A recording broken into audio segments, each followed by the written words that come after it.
Sunday, Sunday, Sunday. Good evening, everyone. Welcome to another episode of True Story Live. Tonight's topic, come to the table.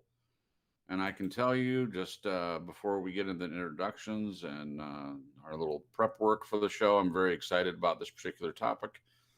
I think for me, it's been a long time coming, and I love the topic, and I'll get into more of that in just a minute, and we'll get into the write up.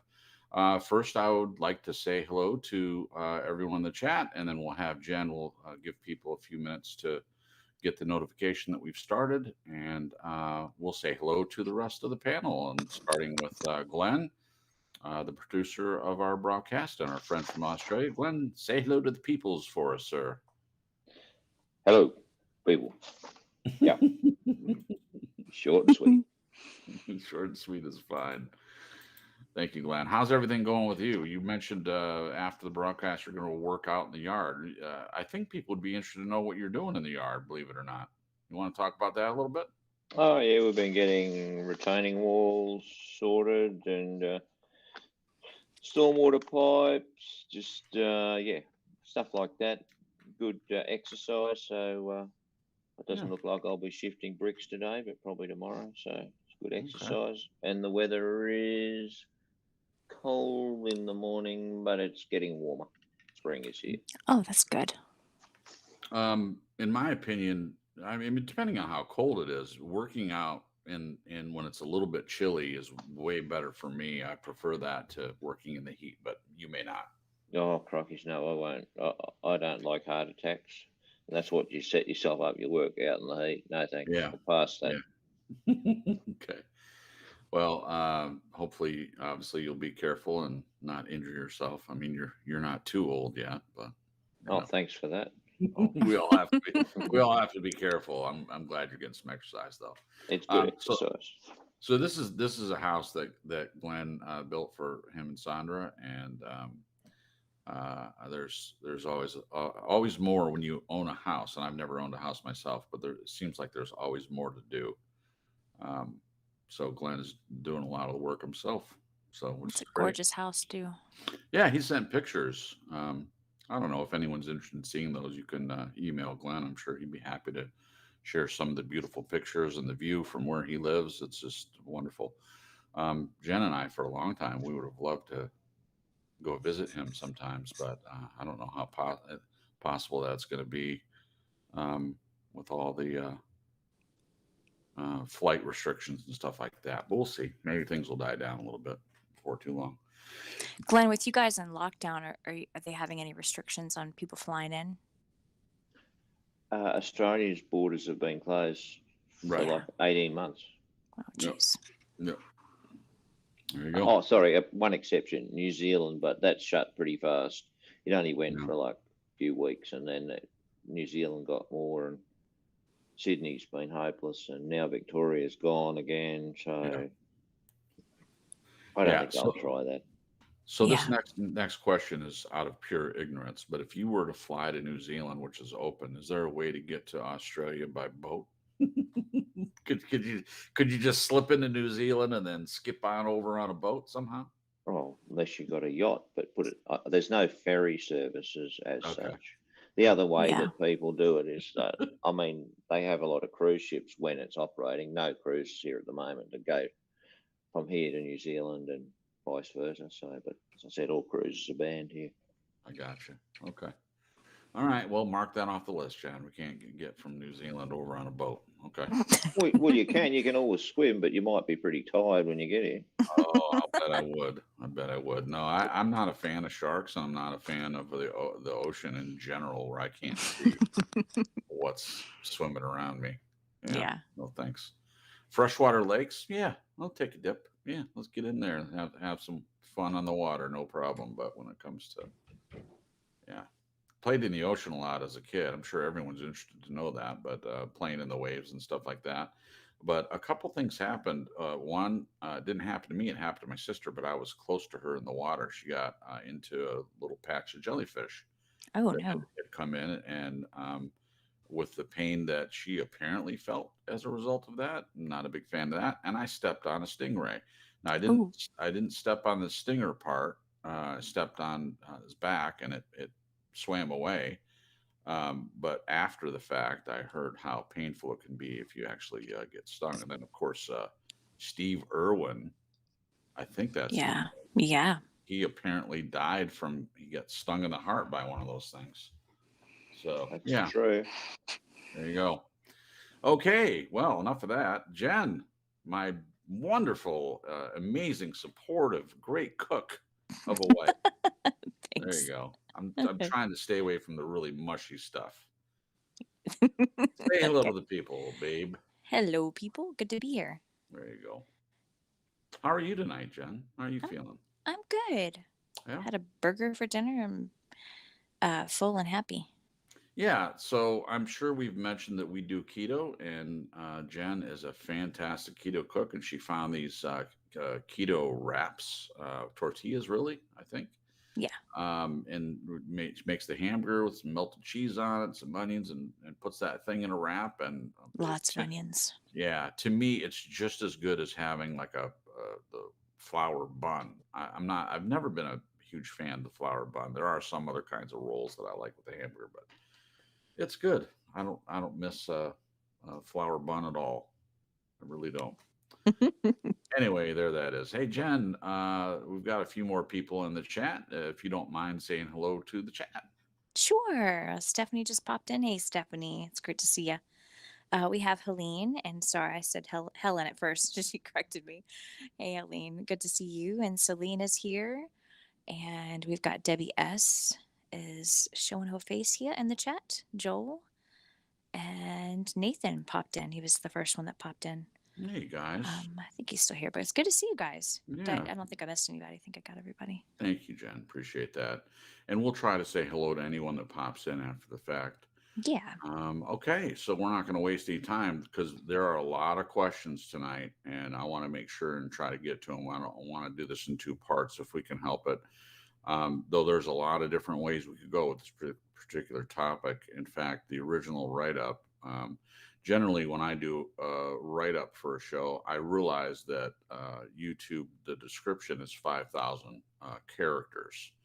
So when I do it, I do the write up whatever way I want to, and just kind of let it all come out onto the paper, and then I go back and try to make it fit into the description. So there were a lot of things I had added to the original draft that I wasn't able to fit in. So what we have now is a final draft that fits into the 5,000 character restrictions of YouTube. I said all that to say that there's a lot of information about this particular topic and a lot of things we could have added. And we may touch on some of those things during the actual conversation. But the questions, as always, are set up to strike up discussion and conversation. And as always, we want to hear from you. So in the chat, if you want to answer the questions and you would like us to share those, share your responses, please just put it in all caps like Stephanie does very well, or put True Story Live at True Story Live, and it will highlight it for me so I can see it. Okay, all right. Without further ado, Rachel just popped in, so we'll say hello to her real quick. Rachel, welcome. Glad that you're here. I didn't scroll up to see if you commented before. I just assumed that you just popped in. So if you'd already been said hello to, that's okay. We made it twice. All right. So tonight's topic, come to the table. After all these years doing True Story Live, how many times have we referred to tonight's concept of coming to the table? Well, tonight we want to dig into the concept and talk about what it is for each of us and ask questions about what it might mean for you, if anything. We may not all agree on the purpose of why we even do this broadcast, but I think we all see the goal, which is to draw others to the table and talk about life, health, emotions, and feelings, struggle, and a varied list of mental health topics. So let's all come to the table tonight and talk about what that really means. For tonight's inspiration, Sidewalk Prophets and a song by the same title, Come to the Table. I had, in the initial write up, I had gone to long details about these two links that are in the description. I'll just say, for the sake of brevity that the first one is a live version of the song that they did from a prison, and it's very moving because there's some personal information from the lead singer of the group, and I found it very moving. And I shared the link with Jen and Glenn, and also with Annie, our new friend. I'm delighted by having her be a part of our group. And she stated that she liked the other version better, which is the video version, because it has the words and the imagery in that of people actually coming to a table and sitting down and talking about things. So you can have both versions and watch them both if you like, and the links are in the description. So if you have a chance to listen to those, uh, please do. Okay, the phrase "come to the table" has been around a long time. I think the most popular meaning comes from political situations or countries that come to the table to discuss ways to find peace, or in other cases, war. The concept also comes from the Bible in terms of the Lord's Supper. Jesus met with his disciples, reclined before a table, and ate before his final sacrifice. Believers to this day take communion as a quote, come to the table, and quote, metaphorically in remembrance of what he did for us. The point is, the idea of coming to the table can be literal or figurative or both, but either way, it has meant something to scores of people for generations. The question is, what does come to the table mean to you? Glenn did not introduce the phrase to me, but he did mention the concept in terms of conflict resolution. I'm sure Glenn will be fine correcting me if I mischaracterize the narrative, but from my perspective, he mentioned that if a person has an issue in a relationship, they bring it to the table and work it out, and no one leaves till it's settled. At the time, bells of truth rang out in my mind and soul with that idea. I thought, quote, what if every person brought whatever they were feeling to the table and laid it down there and did not leave until it was worked out, end quote. This would work in any kind of relationships, marriages, friendships, family, work, whatever. There are no limits.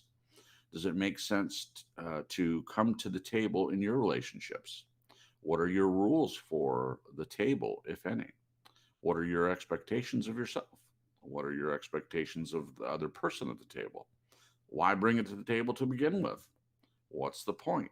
To talk to the person we're upset with, or a need to share stuff, clear the air, closure? Can we deal with our feelings without bringing them to the table? What is our responsibility? What is their responsibility? Should we bring it to the table right away while the feelings slash situations thoughts are fresh, or should we wait and let feelings simmer down? Why and why not? If we look at the concept of our feelings being our responsibility, how do you come to the table with that in mind? What happens if you don't? Could two people have different reasons for coming to the table? What if we come to the table to share and we don't get the response we want? That's a good one. Where do we go from there if we don't get the response or it's not what we were wanting? Why is bringing it to the table a good idea? And how does it benefit relationships? When we were doing the write up, Jen said, well, that seems like some rapid fire questions. And it is. It's a lot of questions all bunched up in the same place. However, these are, as I said at the beginning of the broadcast, these are what has these conversations come out between the three of us, and it's where the value is, in my opinion. In discussing this topic with Jen, she brought up a verse from Scripture which highlights the importance, at least biblically, of not leaving things unresolved with brothers and sisters in the spiritual family. Matthew 5:3 says, quote, therefore, if thou bring thy gift to the altar, and there rememberest that thy brother hath aught against thee, leave there thy gift before the altar and go thy way. First be reconciled to thy brother, and then come and offer thy gift. There are well over 15 other verses in Scripture that bear out this theme of working things out with others and not holding anger in your heart toward them. Also, there's the quote, don't let the sun go down on your anger. This works great in marriages, especially, and the idea in common terms is don't go to bed angry. However, you might interpret it, I think we can all agree upon the value of bringing things up when they happen and not letting too much time go by before bringing it to the table and working it out. If you long to live an authentic life, the idea of coming to the table is a very important topic. Just this week, Jen and I were discussing the idea that there are three entities in every relationship: you, the other person, and the relationship itself. What do you think about this idea? Is the relationship you have with another person a third entity? If this is true, in my opinion, that third entity is just as important as each singular one and must be protected. The idea of coming to the table could be a game changer in any relationship. Hopefully, we have highlighted some of the aspects and values of this noble idea and opened up a few questions in your own minds. We leave it to you to decide. All right, so there's the write up, and there are there are a lot of questions to go through, so we're going to get to that. I've got them all. Well, I got them all highlighted there, so it's going to make it easier for me to see. Annie just popped in. Oh, good, perfect timing. So Annie, as part, we're speaking with Annie on Messenger, just like Glenn and Jen and myself have done for years now. Years. Oh my goodness. Yeah. So she's been adopted into our Messenger family and also the True Story Live family. And I shared the write up in Messenger with all of us, the four of us. And she had some very interesting thoughts about it. I definitely asked her what she thought. And I think Jen later is going to share her comments. So I think that there are some really enlightening things that Annie had shared, and it's important. So we'll get to there when it comes time. And Jen, do you have a particular place within this that you would like to share her comments? You want to go through the questions first and then do it, or Yeah, I think when we get to the questions where it's what's the word? Like today, I'm having issues with words. Where it's relevant, I'll pop it in there. Okay. So I'll leave it to you to kind of let me know when that seems like a good time. Okay. All right. All right. Well, here we go, guys. Dun, dun, dun. Like I said, I'm just very excited about this one. I'm just getting it set up. Okay. Oh, wait a minute. This is the wrong one. Hold on. Wow, that was weird. I had the write up and then it disappeared. Hold on. 1 second, guys. I think I got too many. I think that's the problem. I have too many things open. Okay, that's not the one. All right, here we go. All right, so the first question for tonight that we want to ask is right there. Okay. In talking about the idea, the phrase "come to the table," I talked about how long it's been around and what it is metaphorically about families, a place for people to come and share their ideas and discuss things. So the first question is, what does "come to the table" mean to you? Um, I mean, just in general, what does the phrase "come to the table" mean to you? And I'll start with that. The term "come to the table" to me, I guess I'm a little biased now because whatever I thought about it before, and however often I had heard the term when Glenn had mentioned this, like I said in the write up, it really rang true for me. And then so from that point on, it always had been related to relationships. And come to the table to me means whoever you're in the relationship with, it doesn't have to be an actual table, but ideally you come to that person and you say, hey, we need to talk about something. Oh, And don't say it that way. what do you mean? I'm just Oh, kidding. don't That say whole it that way. we need to talk. I know what you mean. Just No, I didn't. joking. No, not, we need to talk. Oh, I hate that. No, I don't want to Nobody say likes that. Nobody likes that. It's just to me, it's just basically coming to the person that you're in the relationship with and discussing whatever needs to be discussed. And the way I remember Glenn describing it originally is that you lay it all out there and you don't get up from the table till you're done. And I love that. I love that it doesn't drag things out. I love that the idea of actually working it out and not just leaving things hanging. In my opinion, in observing other relationships, especially ones that don't work, I think there's a lack of communication is at the root of everything. And even in that, just not just leaving things unsaid, but maybe things are mentioned, but it's never resolved, leaving things unresolved. So not communicating, and then if there's communication, leaving things unresolved are huge problems for me. So for me, it just means come to the table. It just means having a meeting of the minds in a relationship and discussing it and working it out. So that's the most basic description I can give. How would you describe it, Jen? What does come to the table mean to you, just in general? And the simplified one Yeah, word yeah. answer is sharing. Ooh, wow, that was a lot better Just than what I had. just share. No, yours was good. It's just the condensed, boiled down version. Sure, Sharing. sure, sure. Just No, sharing. that's great. Okay. Glenn, do you care to share, just in general, what the term means to you, coming to the table? Communication. Okay.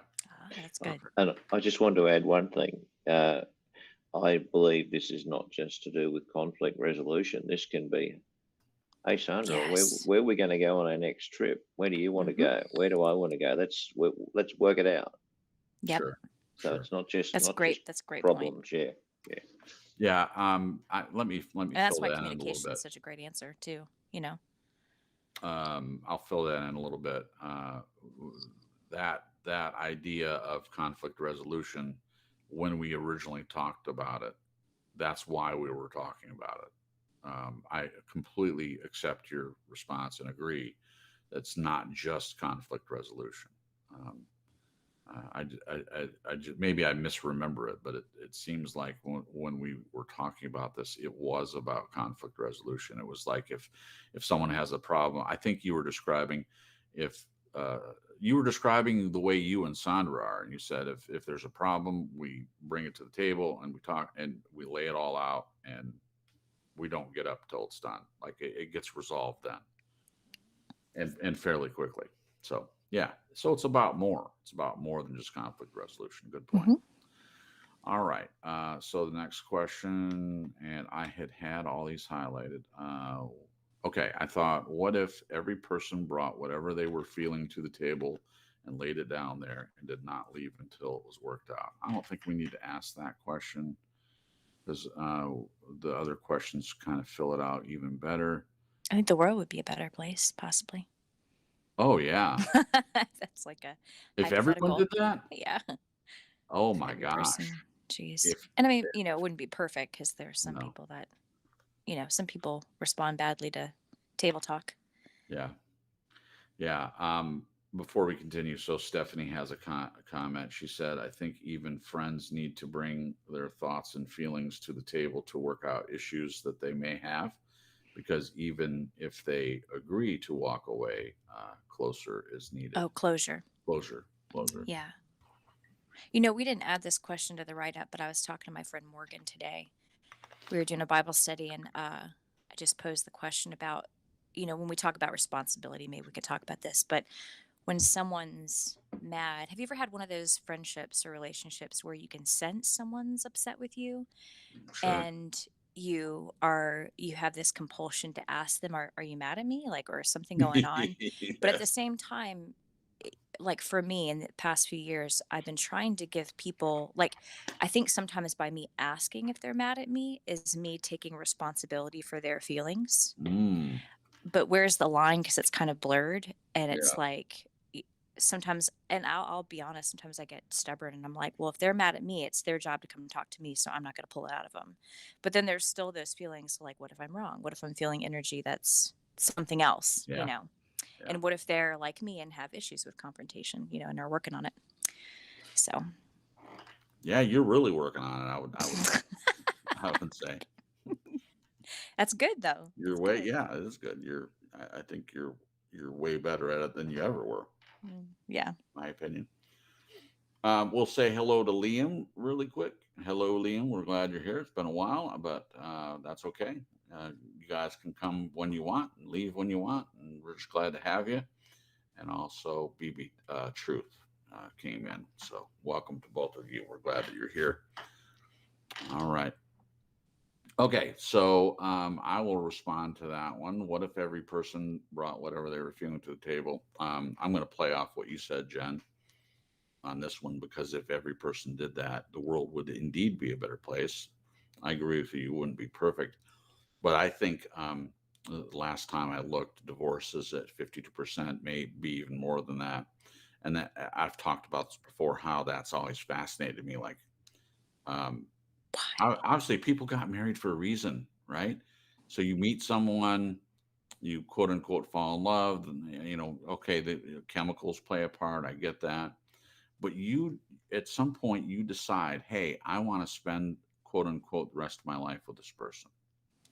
So what happens? That's the question that's always fascinating me. What happens? Why do people who both felt like they were quote unquote in love, why does that end? Why is that destroyed? And I think with this broadcast, we've looked at a lot of those reasons. We've talked about relationships, on and on and on. And I have some answers now that I didn't have before, but still, it's just a fascinating question. So, in terms of that, if two people married or friendship or work relationship, whatever, if this is the way that it worked, that if there was ever an issue on either person's part and they brought it to the table and they worked it out and talked about it and didn't get up till they left, I think it would revolutionize everything. That's just my opinion. What do you think, Glenn, on that question? I tried What to if take everyone? Sorry, Sorry, you keep going. I was just going to go over the question again. I don't know if I need to do that. What if every Please. person brought whatever they were feeling to the table and laid it down there and did not leave until it was worked out? Sounds good to me. Cool, of course Mate, it you does. know me. I take the path of least resistance. I just am not going to do BS. Right? And you know that I say, well, if you don't bring it up, it's your Yeah. problem, not mine. Uh-huh.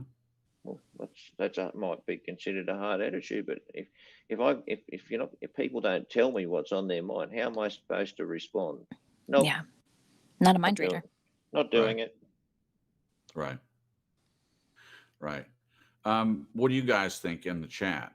What do you think about this particular question? If people, if everyone did this, followed this method, do you think it would make a difference? I mean, it seems sort of simplistic because it seems sort of obvious that, yeah, if everyone did that, things would be better. But what do you think? Feel free to comment in the chat if you'd like to. Okay. Does it make sense to come to the table in your relationships? What do you think, Jen? Does it make sense? I do. I think it would be a very disconnected friendship or relationship if you didn't. Yeah. Um, and I think there are some people out there that do live friendships or relationships like that where they just Sure. coexist. Right. Which is, I mean, maybe it could work, but there's something about connection, even if it's angry or frustrated or Yeah. annoyed or, like Glenn said, even if it's just communicating, Yeah. about everyday stuff. Yeah. I think it enriches your relationships. Yeah. Coming to the table and communicating. Yeah. I'm glad you brought that up because, it's easy to get the impression that, okay, two people sit at the table and they clench their hands and there's no yelling, there's no irritation or anger or frustration. It's just really calm and quiet and peaceful and they just talk things out. I'm not suggesting that.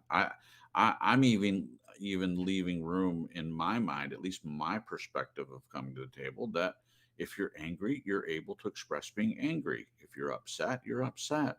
It should be okay. It should be a place of safety.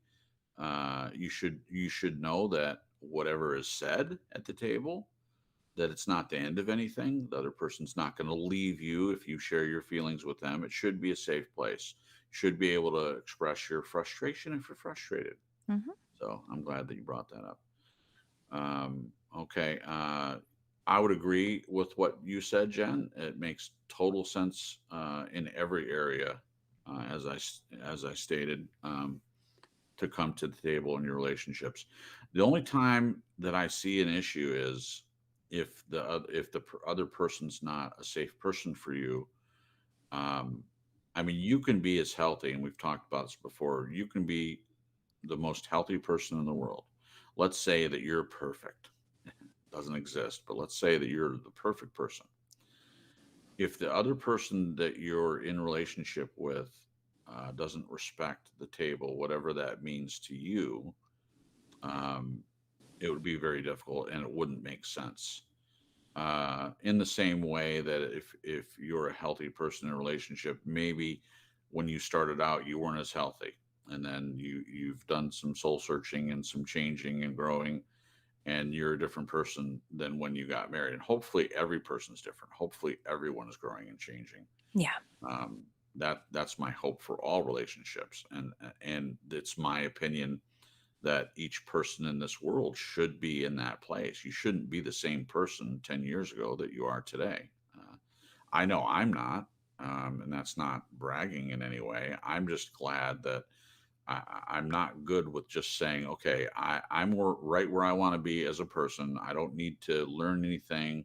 I don't need life to teach me any lessons. I'm good. I'm good. I think that's folly. Just my opinion, but that's where Yeah. I'm at with that. So it does make a lot of sense for me to come to the table. The only thing I could think of was if the person that you're with doesn't respect the table, doesn't respect you. Uh, I don't think it's impossible to share things with them, but I don't look at it the same way. I don't look at it the same way as I look at coming to the table in terms of the way I've described it. What do you think, Glenn? I'm sure this seems sort of simplistic to you because you've just described um, in answering the first question. But does it make sense to come to the table in your relationships? And I'll add specifically to that. What do you think about what I said about if the other person doesn't respect the table or if they're an unhealthy person? Does it make sense to still attempt to bring them to the table to talk about things? What do you think about that? I think I've hardened up over time and experience. I'm just not prepared to be in a relationship with someone who won't communicate with me. I'm not doing it. Oh, okay. It's no. Why should I? Right. I'm going to put my head through the wall every night in, sort of, what's the word? Frustration. Why Right. do I need that? I want peace and harmony in my life, not this Right. other stuff. Thank you very Yeah. much. Right. Yeah. Right. Thank you. Yeah. Okay. Nothing more to say about that. Okay. Moving forward then. I mean, I think you said it all. I mean, does it make sense to even be in a relationship with a person that's not willing it's not respecting you, Yeah. is not a healthy person. I mean, there's a lot to be said about that. I think we've Yeah. we've talked about that through different topics. Do you have anything you want to add, Jen, before I move to the next one? I just was thinking how many people don't take Glenn's stance and they chase after people that refuse to sit at the table and communicate. Oh, all of us. And I how mean, well, I frustrating shouldn't it say is. that. And I shouldn't. yeah. Sorry, I shouldn't speak for everyone. Let me rephrase my Back answer. up. I've done it in the past. Now, Yeah. I don't do it now. Honestly, I can't think of a single friend that I still talk to right now. Now, I have people on Facebook that I don't talk to that are just a friend, quote unquote, that I haven't unfriended. I mean, I don't feel like they're toxic enough for me to take the trouble to unfriend them, but they're not someone that I would bring to the table. So I'll have to consider that based on what Glenn said. Does it even make sense for them to be a friend on Facebook? That's the question. Um, should Facebook be, or any social media, should it all just be people that are healthy, and that they're not gonna frustrate you if you talk to them? I don't know. That's a good question. Crips, I think there's a difference between being a casual acquaintance to being in what you would call a sort of a to and fro interchange of ideas type relationship. Yeah. Sure. Good Yeah. point. So I think there's room for both. Oh, okay. Okay. Thank you for Yeah, that, Glenn. sometimes you're feeling it out too. Like sometimes you'll find a new friend and you'll get close and it's a while until something comes up that deserves the right to come to the table, be put on the table. Yeah. And then you kind of you're gathering more information about that person and Mhm. yourself, and the relationship in itself as to how that goes. How does it Yeah. play out? How does it play out? Yeah. Exactly. Okay, this next question I like a lot, and I wrote the write up, but a lot of these questions came from Jen. We are pretty collaborative. I know when Glenn writes it, sometimes he'll ask us questions that he can use, and I know that he talks with other people a lot. I'm sure you guys are aware of how Glenn does the write ups and things like that. We've talked about that before. So asking people questions very much, all of us do it, and with Jen and I very much appreciate her mind and the questions that she comes up with, and a lot of these questions are hers, and this is one that's from her, and I love it. So the question is, what are your rules for the table, if any? That's yours, right, Jen, or is that mine? I think it's yours. What I are think your it's rules mine. for the table? Yeah. What are your rules for the table, if any? You And can ask me. I'm gonna ask you first, Jen. You got it. Yeah. I think there's a part of me that's still hashing this out in my mind because I can't necessarily make the rules for the other person, but I can for myself. Mhm.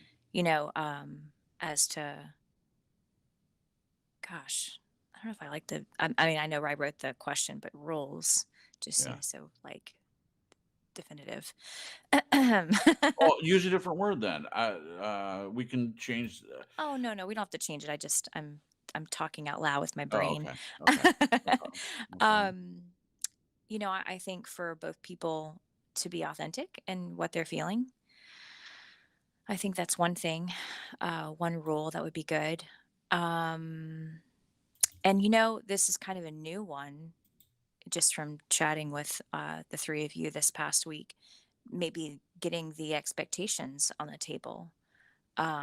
Not that, like, I could share my expectations, say the person doesn't have to, abide by those things. But I think it's important to put expectations on the table as to how would you explain that? Not how the conversation is going to go, because you can't dictate that. You've got two different people.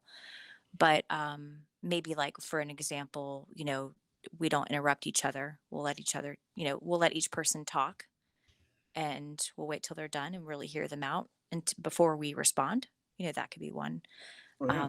as an example. But I'm still thinking about it Okay. for Perfect. myself. Yeah, yeah, yeah. I mean, Yeah. to me, it's an ongoing thing. I mean, Yeah. I'm not thinking that by us talking about this tonight that we're gonna we're gonna flush out every area of this concept. Yeah. Like I said, I mean, there's a lot of different angles to go from and things like that. Um, but yeah, that's a good answer. You're still in the process of deciding what it means to you, and I think that's good. It's good. Um, I'll go next. For me, if there are any rules, one of the most important is that there's safety. Uh, When I was doing the write up and I read that question, that's the first thing that came to mind. To me, if both people don't feel safe, what's the point? Now, if you use Glenn's rule for people in general, I think that you wouldn't even be in that situation. You're only allowing people that you feel safe with, other than the way he described, different levels of friendships. Okay, so there's that. An acquaintance, I guess you wouldn't necessarily need to feel quote unquote safe with them. They're not really coming to the table. So when we're talking about coming to the table, it's your deeper relationships, the people that you're close to, your circle of influence, so to speak, at least from my perspective. So, but taking out what Glenn said, if you have people that you don't feel safe with, there's no point. That's kind of what I was saying earlier. I didn't use the word safe, but for me, a rule is that you feel safe with the person. I think that's very important. And like you, Jen, I'm still in the process of thinking about this topic in deeper detail. yeah. We have what we discussed with Glenn over 2 years ago, the whole concept that I described in the write up. And then we have all the times that we've mentioned it since then and the whole concept and what it means. So it's filled out over time, but I don't think I'm done. I just don't. Yeah. I think that this is a deeper concept. and it's an important one. Otherwise, I wouldn't have felt so engaged on this particular topic. So yeah, safety is an important component for me, and there may be others, but that's the one I wanted to mention. Yeah. Did you want to comment, Jen? Before? Oh, I don't know if Glenn wants to answer this question first, but after he's done, Janet, she had a really long answer to the question previous to this, and Okay. she emailed it to me, and I wanted to read it. I just don't want to mess Oh with the yeah. flow. Okay. Thank you, Jen. I Yeah, appreciate that. So yeah, let's let Glenn answer this question, and then before we move to the next one, we'll go to Janet's perfect. response. Okay. Thanks. So Glenn, do you have any rules for the table? And if so, what are they, if any? No rules, no boundaries. That's Mm, that's my rule for a start. okay. Because it, like, okay, let's take the hypothetical. When you come to the table, inverted commas, no shouting. Or that's ludicrous to my mind. Right. I want someone to come to the table, and if they think I'm an effing idiot, I want them to tell me. Right. That's but that, see that embodies what you said about being safe. If you're Uh-huh. with a person, they can say absolutely anything to you, and you are not going to take it on. Right. Yeah, because when you come to the table in this way where there's respect, Yeah. you can say stuff, but you're not saying it with angst and melodrama. You're just saying it because that's how you feel in the moment. And you're going to get over it just as fast. You're going to work it out. It's just so easy. Don't Wow. get on your high horse. Just spill your guts. Beautiful. I think That's that's such an awesome concept, and I'm still wrapping my brain around it. yeah. Yeah. Yeah, I'll just say, Jen, before you go, I think that's one of the most profound things you've said in a while. And I hope that doesn't come across as a criticism about other things you said. I just, for whatever reason, the timing of that comment, Glenn, is so it was really good. So I appreciate that. Okay, so let's move to Janet's answer to the previous question. And if you have the question, read the question first, if you don't mind, and then read Janet's response whenever you're ready, Jen. I think this is because she just sent me the answer, but I think it's an answer to the question, what are your expectations of yourself? We didn't get to that yet, but that's Oh, okay. wait, hold on. Let me make sure I'm reading this correct. Um, so maybe this is just a thought, but it does fit in with this whole thing, so it's not gonna like throw us Well, off. let But me say this, that all of these questions are in the description. So if she read the description and she's answering, that is the next question. So I'm happy to do it like that. If her answer is to this, what are your expectations of yourself? That's the next question. honestly, you know what, Janet, if you could tell me in the chat which question that you're answering, Okay. Yeah, that that's would be fair. helpful. I mean, I could jump into her answer and it would make sense to everybody that's listening, but Let's just do that. That's okay. okay. And Janet, if you want to This say, might have just been a passing thought, and it's a good thought, in regards to the table, to coming to the oh, table. she says the first, what does come to the table mean? So this Oh, is okay. Janet's answer to the first question. Okay, thank you, Janet. I Okay, appreciate thank you so much. Thanks, Janet. She said it does involve risk, especially with some people. There are no promises that things will get better. We have to decide if it is worth that risk. And she said, but my very first thought when I heard the topic was going to an operating room table. Things often have to get worse before they get better. It could involve cuts and blood at times, lots of deep tissue pain. Perhaps it will require a long recovery in TLC for a long time afterwards. Yet it. afterwards, you can be much better than if you never had taken the risk, and so consider coming to the table. Mm, It's beautifully said. wow. Thank you, Janet. Yeah, thank you, Janet. See, that's wonderful. Thank you for taking the time to share that with us. That's beautiful. Um, we're always glad that you're here, Janet. You have a lot to offer, in my opinion. So it's Yeah. nice to have you. Okay. To Before we move forward, we'll say hello to Yearning Rapture. Hello, we're glad you're here. I'm not sure who you are, but always glad that you're here. So thanks for being here, and also our friend Annette, who is no stranger to the broadcast. So thank you, Annette, for being here as well. Glad to see you. You saw Glenn's 10 minutes to the call end? I did. I just did.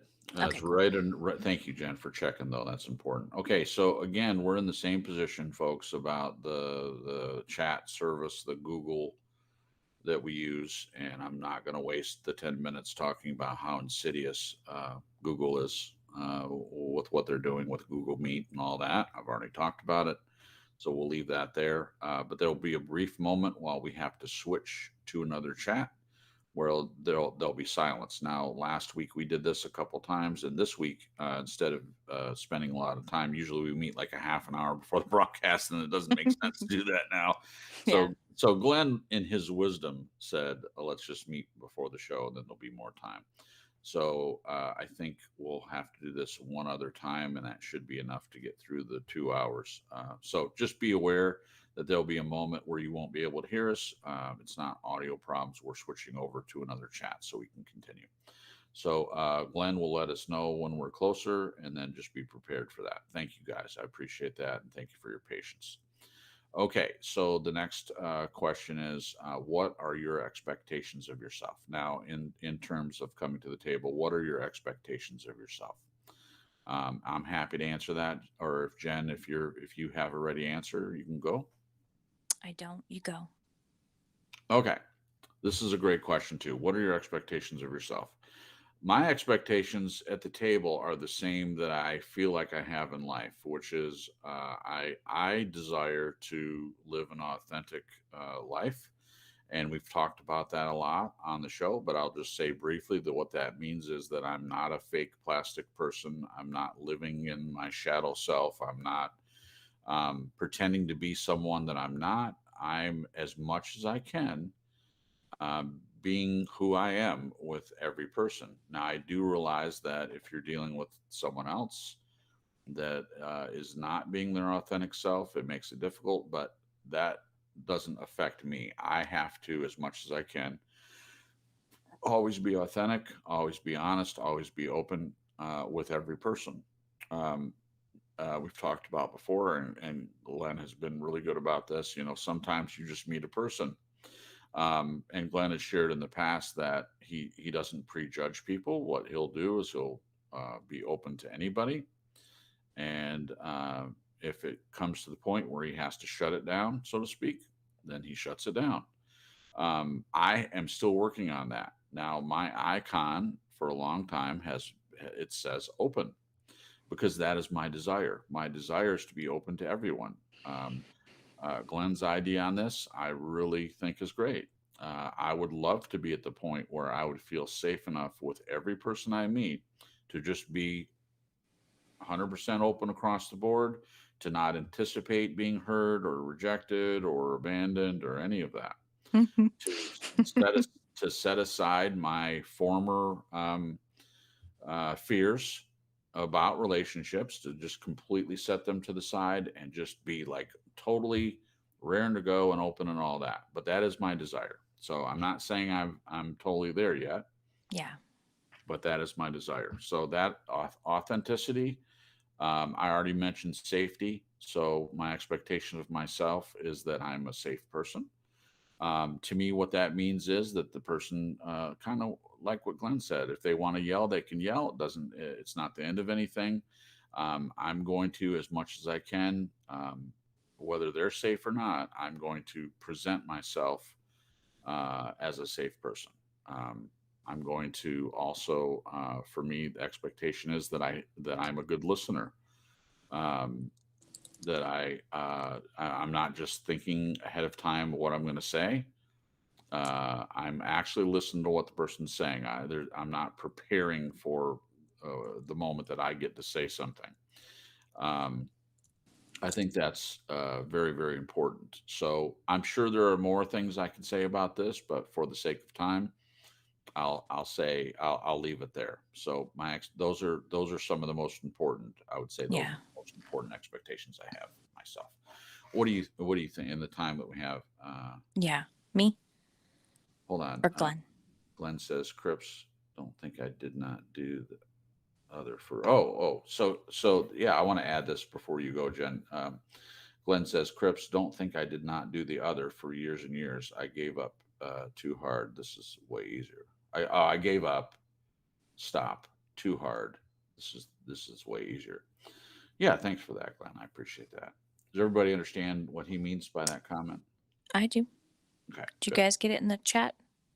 Y'all understand? good, But good. he's gonna answer too. He could probably go into more. Okay, go ahead, Jen. Why don't you go? And I think we have time to get all of us on this next. I mean, Okay. on this question at least. I was gonna say that you stole all my answers. Oh, So, good. uh, yeah, trying to be authentic, being genuine, trying to make sure being a safe person, and I do think acknowledgement is connected to that. Like when you're acknowledging the other person, whether it's with your body language or the things that you say, or even if you see that they're nervous, or even if they tell you they're nervous, Uh-huh. just acknowledging how they feel. And that I love that phrase that you say and that you and I share with each other, that it's not the end of anything. We're Uh-huh. going to have a talk. It might be hard, who knows where it'll go, but it's not the end of anything. And that just creates a safe place. And the last thing I was going to share was, don't listen to respond, which you mentioned as well. Okay, great. I used to do that when I was younger. Uh-huh. Um, and it's really hard to break that habit Yeah, because you're picking things apart, and ready to make your case when it's your turn. yeah, It's yeah. I really not understand. good. So Yeah, yeah, yeah. We all do that. I think to some extent, at least early on. I think that is something that needs to be learned. You know, yeah. um, especially in dealing with someone that's unhealthy. I mean, getting a word in edgewise with certain people is very, very difficult. So a lot of times you're just thinking about what you're going to say. Some other people, it's not worth listening to them. It's just my opinion. It's not worth listening to them because what they're saying is complete garbage or word salad or it's abusive, and that's difficult. Okay, so we've got 3 minutes now. Glenn's answers are usually fairly short and succinct. What about you, Glenn? What are your expectations of yourself when you come to the table? And what are my expectations of myself or someone else? Just, The first one is yourself. did I just say what I think and feel? Lay it out there. Hmm. Just don't second guess myself. Just say, okay, this is the deal. This is where I'm Okay. at. Bang, gone, done. Okay. And there was something else there about acknowledgement, and that Jen mentioned. Oh, it's good to be acknowledged. Well, look, I must sound really terrible sometimes, but if I'm prepared to spend time with a person, you sure well know that I'm giving you a acknowledgement because that's how I do it.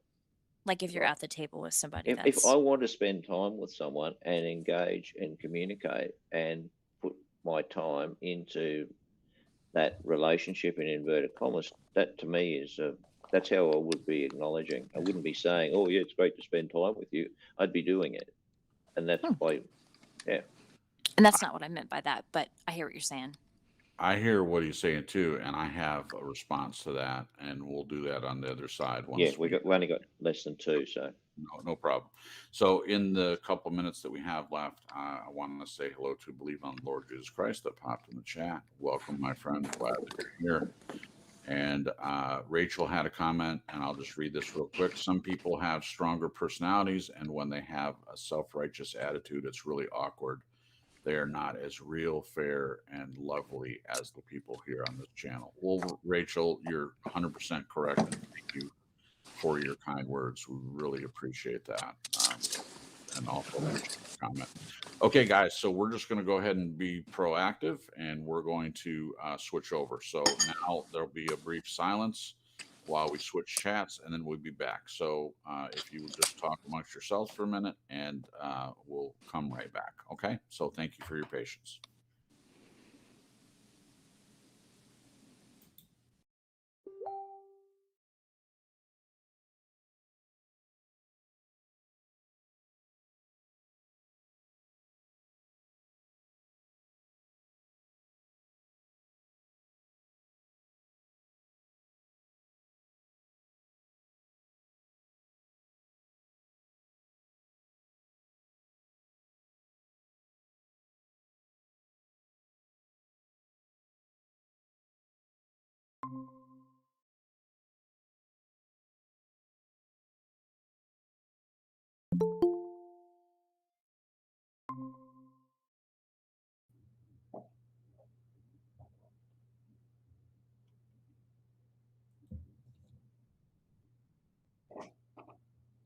right. Now, I'm not always sure how this works, so if anyone can hear me, just let me know. I don't think Jen is on here yet. We'll just see if anyone can hear me. Still capturing.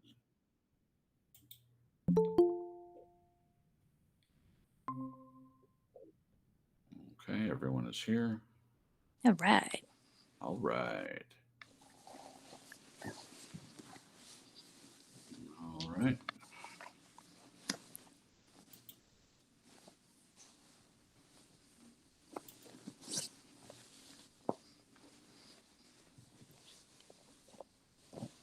Okay, we got the chat. We got the new chat going. Oh, Debbie says she can hear us. Okay, right back into it. Thank you, Debbie. I appreciate that. Again, my apologies for that. Everybody will blame Google Meet for that Yeah. inconvenience. No, we're not there. Okay. What's that? We're not ready yet. Oh, well, they can hear us. Okay.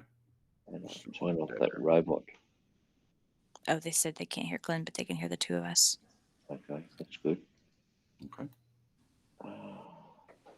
Turn that off. Okay, let's just see if we can capture this. TF. Okay.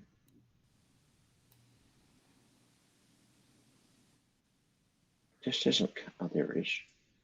Now we're going. Okay, great. Sweet. All right. So right back into it. So Glenn's last comment, he was sharing, and just correct me if I mischaracterize what you said. It has been a few minutes, and hopefully my brain is still working properly. I know it wasn't working very well when I was sick. I'm not sick anymore though, so I have no excuse. So in answering the question about what are your expectations of the other person, Glenn was sharing that if he's even spending, and this is my paraphrase of what he said, if he's even spending time with the person in the first place, they should know that they are being acknowledged, and that's based on something that Jen said. And I accept that. Not that he needs me to. I'm sure. I understand what he means by that. I just, again, I want to use my dad for an example on that. So, my dad, we talked about last week on that topic of circle back to love. I used my dad for an example a couple different times, and he doesn't listen to the broadcast, and he's had plenty of opportunities. So if he ever wants to come and say, "Hey, I heard what you said about me, and I didn't like it," I'd be more than happy for that to spark up any kind of deep conversation with my father. That'd be awesome, and I welcome it.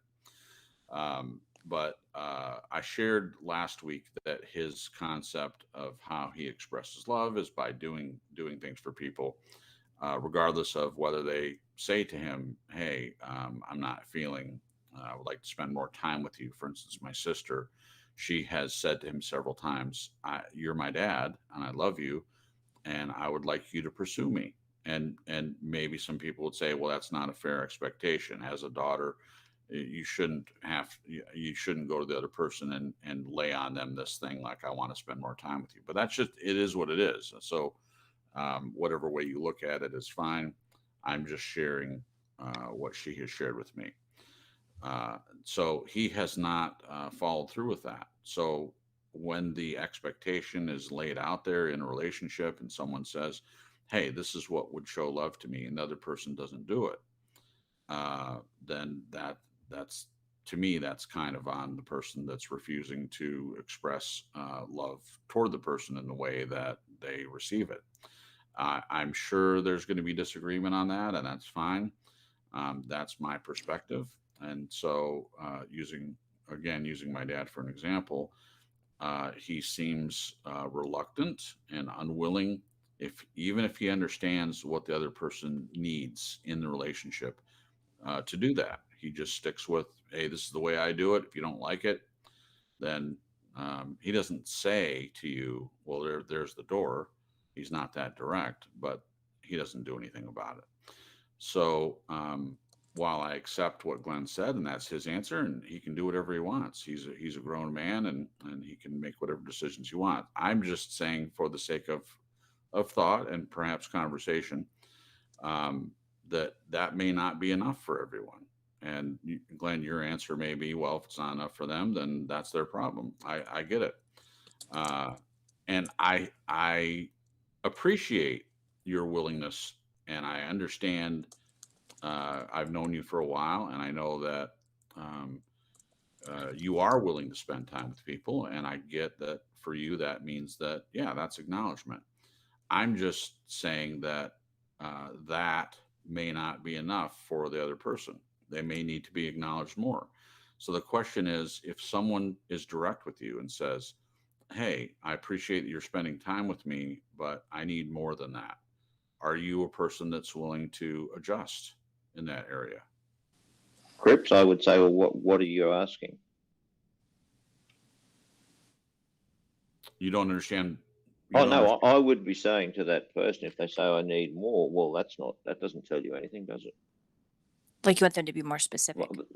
When I need to clarify that previous comment, which it sounded pretty rough, hard around the edges. Okay. Okay. I'm just not prepared to validate people on their terms. I will. That's more to the point. That's not like I would. Oh, hey, Cripps, that was a really good conversation. I enjoyed that a lot. You know, you made some great points. I'm happy to do that. But if someone lays it on me, this is an expectation that I should say and behave in a certain way. I'm sorry, that's not going to happen. I'll consider, but I'm not going to. What? That's crazy. That's just. Well, maybe it's all about consideration, not necessarily that you have to follow, because I think hopefully both people, there's want them middle to be ground. the real. There's middle ground, Yeah. Jen, for sure. But you know my attitude towards this validation stuff. It's quite different. Was that from part of the yours. question though, the validation? No, No, I nobody put mentioned that in validation. there because that was when Cripps said, "Oh, what?" When I said, well, "What do they want?" Well, it sounds like they want some form of validation. If It sounds like they want more than what did you say? they want more than what I said. Well, you should realise that if I'm spending time with you, that's my form of acknowledgement, and But that's if not an they're unfair needing more, question at all. yeah. That's a fair question, Cripps. Put on the table there. Yeah, yeah. Um, so let's say in those parameters then, because I think this is important. In those parameters, you say you would ask the person, "What do you mean?" So let's say they tell you what they mean. Let's say it's not validation, because you obviously, you've made it clear that that particular word you don't like, and I get it.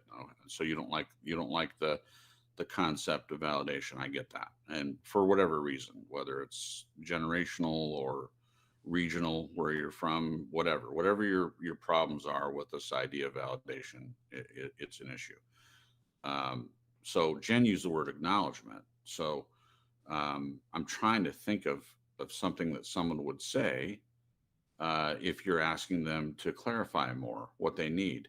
So let's do something that should be very easy. Let's not make it about you. Let's make it about my dad. What do you think my dad should do when my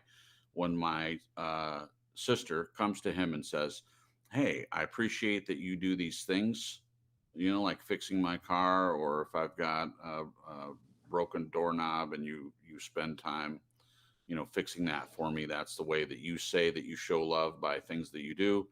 But that's not enough for me. I'm not feeling love in that. I feel love if you would spend some time with me. And I'm not asking for much. Maybe you sit down and have a cup of coffee with me in the morning, or maybe we go to lunch once a month." And she makes it very, very clear. Does he have any responsibility in that? If you're having a relationship with someone, do they have any responsibility if the person is indeed clear and says, "Hey, this is what would mean something to me in the relationship"? Is Shannon asking too much by stating what she feels like she needs from her father? Okay, well, you obviously realise that it's very difficult to put yourself in the position of I someone do. else, but I'm going to give it a shot. Okay. Okay, if I was your dad, I'd say, well, let's both come to the table and talk about it. But that's not what he does. Mm-mm. Is that fair comment? But is she out of line for asking? Of course If not. Well, that's what this is all about. Ask for what you want. Doesn't mean you're going to get it. That's true. Well, But sure. what's more relevant to Shannon? The fact that she's actually had the courage to ask, or the focus is on the outcome of what am I going to get? Well, Hmm. I don't know. She's not here to answer I, that, but I'm I just would. that's a rhetorical question. Yeah. Okay. I'm just saying, Uh, if it was me, I would feel much better within myself that I had the guts to say what I was thinking to my dad. yeah. But knowing full well that that your dad is not going to give back what you might expect, and that sort of No. takes us to that other question: what expectations? Oh, this is just I can hear your mother in my head because Oh, we've I had can this too. conversation. I can She too. she has said to me, "What expectations do you have of me?" And my answer has always been clear. My expectations of you are the expectations that you have of yourself. That's it. Hmm. End of the line. That's the answer. Okay. Well, again, using my sister for an example, she's saying I would make myself available for someone that came to me and said, "I want to spend more time with you." Just as simple as that seems. She would say that if someone came to her and made it very clear what it is they need from her, she would do it because she cares about that relationship. To me, that shows that the person is willing to not compromise. I don't like that word, but to adjust, make adjustments in the relationship to um, knowing that not all people come to the table in the same way. So getting back to you, if you're saying, yeah, so my expectations of the table, or I don't have any rules, there's no rules, anybody can say what they want and express whatever they want, that all that's good. But and I'm not trying to pigeonhole you. I really don't want it to come across like that. I just I want to clear this up and make it clear. So on one hand, if you're saying I don't have any rules, so they say, Glenn, I appreciate that you're willing to spend time with me. I recognize that you want that to be the acknowledgement, but there's something missing. And I the problem is I can't think of what it would be that they would say to you, this imaginary person. But if you're open to everything at the table, if you're at the table and you're open to them saying or being however they want, what is your point, Glenn, about adjusting things if it's something that you're uncomfortable with? Are you willing to make adjustments? I think. I guess if he's comfortable. Hmm. Oh, I don't think it's as much comfortable. I think it. Look, if I sat there with my head in the sand and didn't take on board what someone else was saying, well, that to my mind is not going to be of any benefit to myself or the other person. If Uh-huh. people look, just put your ideas up, what you want, and let's look. It's isn't this always about finding equilibrium? Well, I Yeah. think it The is. middle ground. That's where I would be heading. That's how I would always head with Sandra. Let's find what works for each of us, and if that means along the way each of us has to compromise partly to get to the middle ground, I'm 100% in favour of that. Yeah. Thank you, Glenn. I'm gonna take the heat lamp off of you and point it in the other direction. This is important, and because of my other relationships, not because I have any problem with the way you do things personally, Glenn, or anything like that. I know you know that. You and I can talk about stuff, and I'm very direct. I think you know that, Glenn. If I have an issue or something, I feel safe enough to tell you, even if I don't like your answer. I know that you'll tell me what you think, and that's not the relationship I have with everyone. It's certainly not the relationship I have with my dad, and I'm not trying to beat my dad up. It's just that there's so many good examples with him in some of these topics that we talk about. And it's not like I haven't had discussions with him. I've brought things to the table. He's my dad. Yeah, he's someone I care about. He's someone that a lot of people care about. And it just blows my mind that when it's made clear that a person in this world that's in a relationship, whatever that relationship is not willing to make adjustments based on what the other person shares. This would be meaningful to me. This would be important to me. And Janet had a good comment. She says, "You cannot make people show love your way, especially Hmm. if raised old school, where men didn't share." Janet, that is 100% top shelf comment, and I appreciate that. Yeah. And I would counter. I've heard this excuse from people, and I'm not going to name names. It's not Glenn. I've heard this excuse from people. They say, "Oh, well, this is just generational. This is because I wasn't taught. I wasn't taught how to love or share my love." You hear this a lot about But baby can you boomers. still learn? Thank you, Jen. We can all learn. Now there's the other phrase. You can't teach an old dog new tricks. Hogwash. I'm Yeah. sorry. That's my answer to that. If a person wants to learn, he can learn. Yeah. That I'm sorry. That's my So maybe that's perspective. what it boils down to is the want, the willingness, Yes. the willingness. Thank you.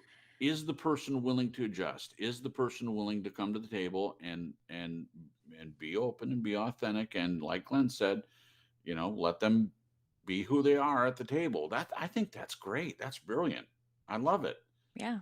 So if the person comes to the table and says, "Hey, I would be touched if you would do this." If that thing that they're asking you to do is something that you're not used to, are you willing to learn? That's what it comes down to for me. Is the person willing at the table? Is the person willing to make adjustments, even if it's something that they either don't agree with or they're not comfortable with? Are they willing to do it? If to me, if that relationship is important, you should be. And I realize I'm putting this on other people. Let me do it for myself. I would be. To me, that's important. If I'm in a relationship with Glenn and we come to the table and Glenn says, "Jason, I would like you to stop saying the word often. It's supposed to be often. I want you to say often." And this is a ridiculous example, guys, but I think it makes my point. As much as I hate the sound of often, and I think it should be said often, if at the table Glenn is saying, "It really bothers me when you say often," and the T is not crisp and loud and not silent. That really bugs me. I'm saying that as much as that would bother me and as uncomfortable as I would be changing the way that I say a word in the way that I think it should be said, I would do that. Is that compromising the core of who I am? I would say no. I would say that changing the way I say something for the sake of a relationship that I care about, that's meaningful to me, I would be willing to do that. Now, Glenn said last week, it was a different topic, but I heard him saying that he would not sacrifice anything that's part of his core self. I'm not asking him to. I'm not asking anyone to. I'm just making a point about coming to the table. I hope it's clear to everyone.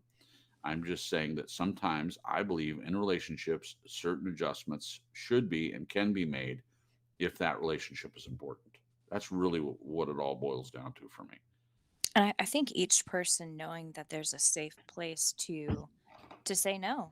Well, I mean, I guess it doesn't even have to be a safe place to say no. I'm not willing to, you know, Yeah. change how I say that word.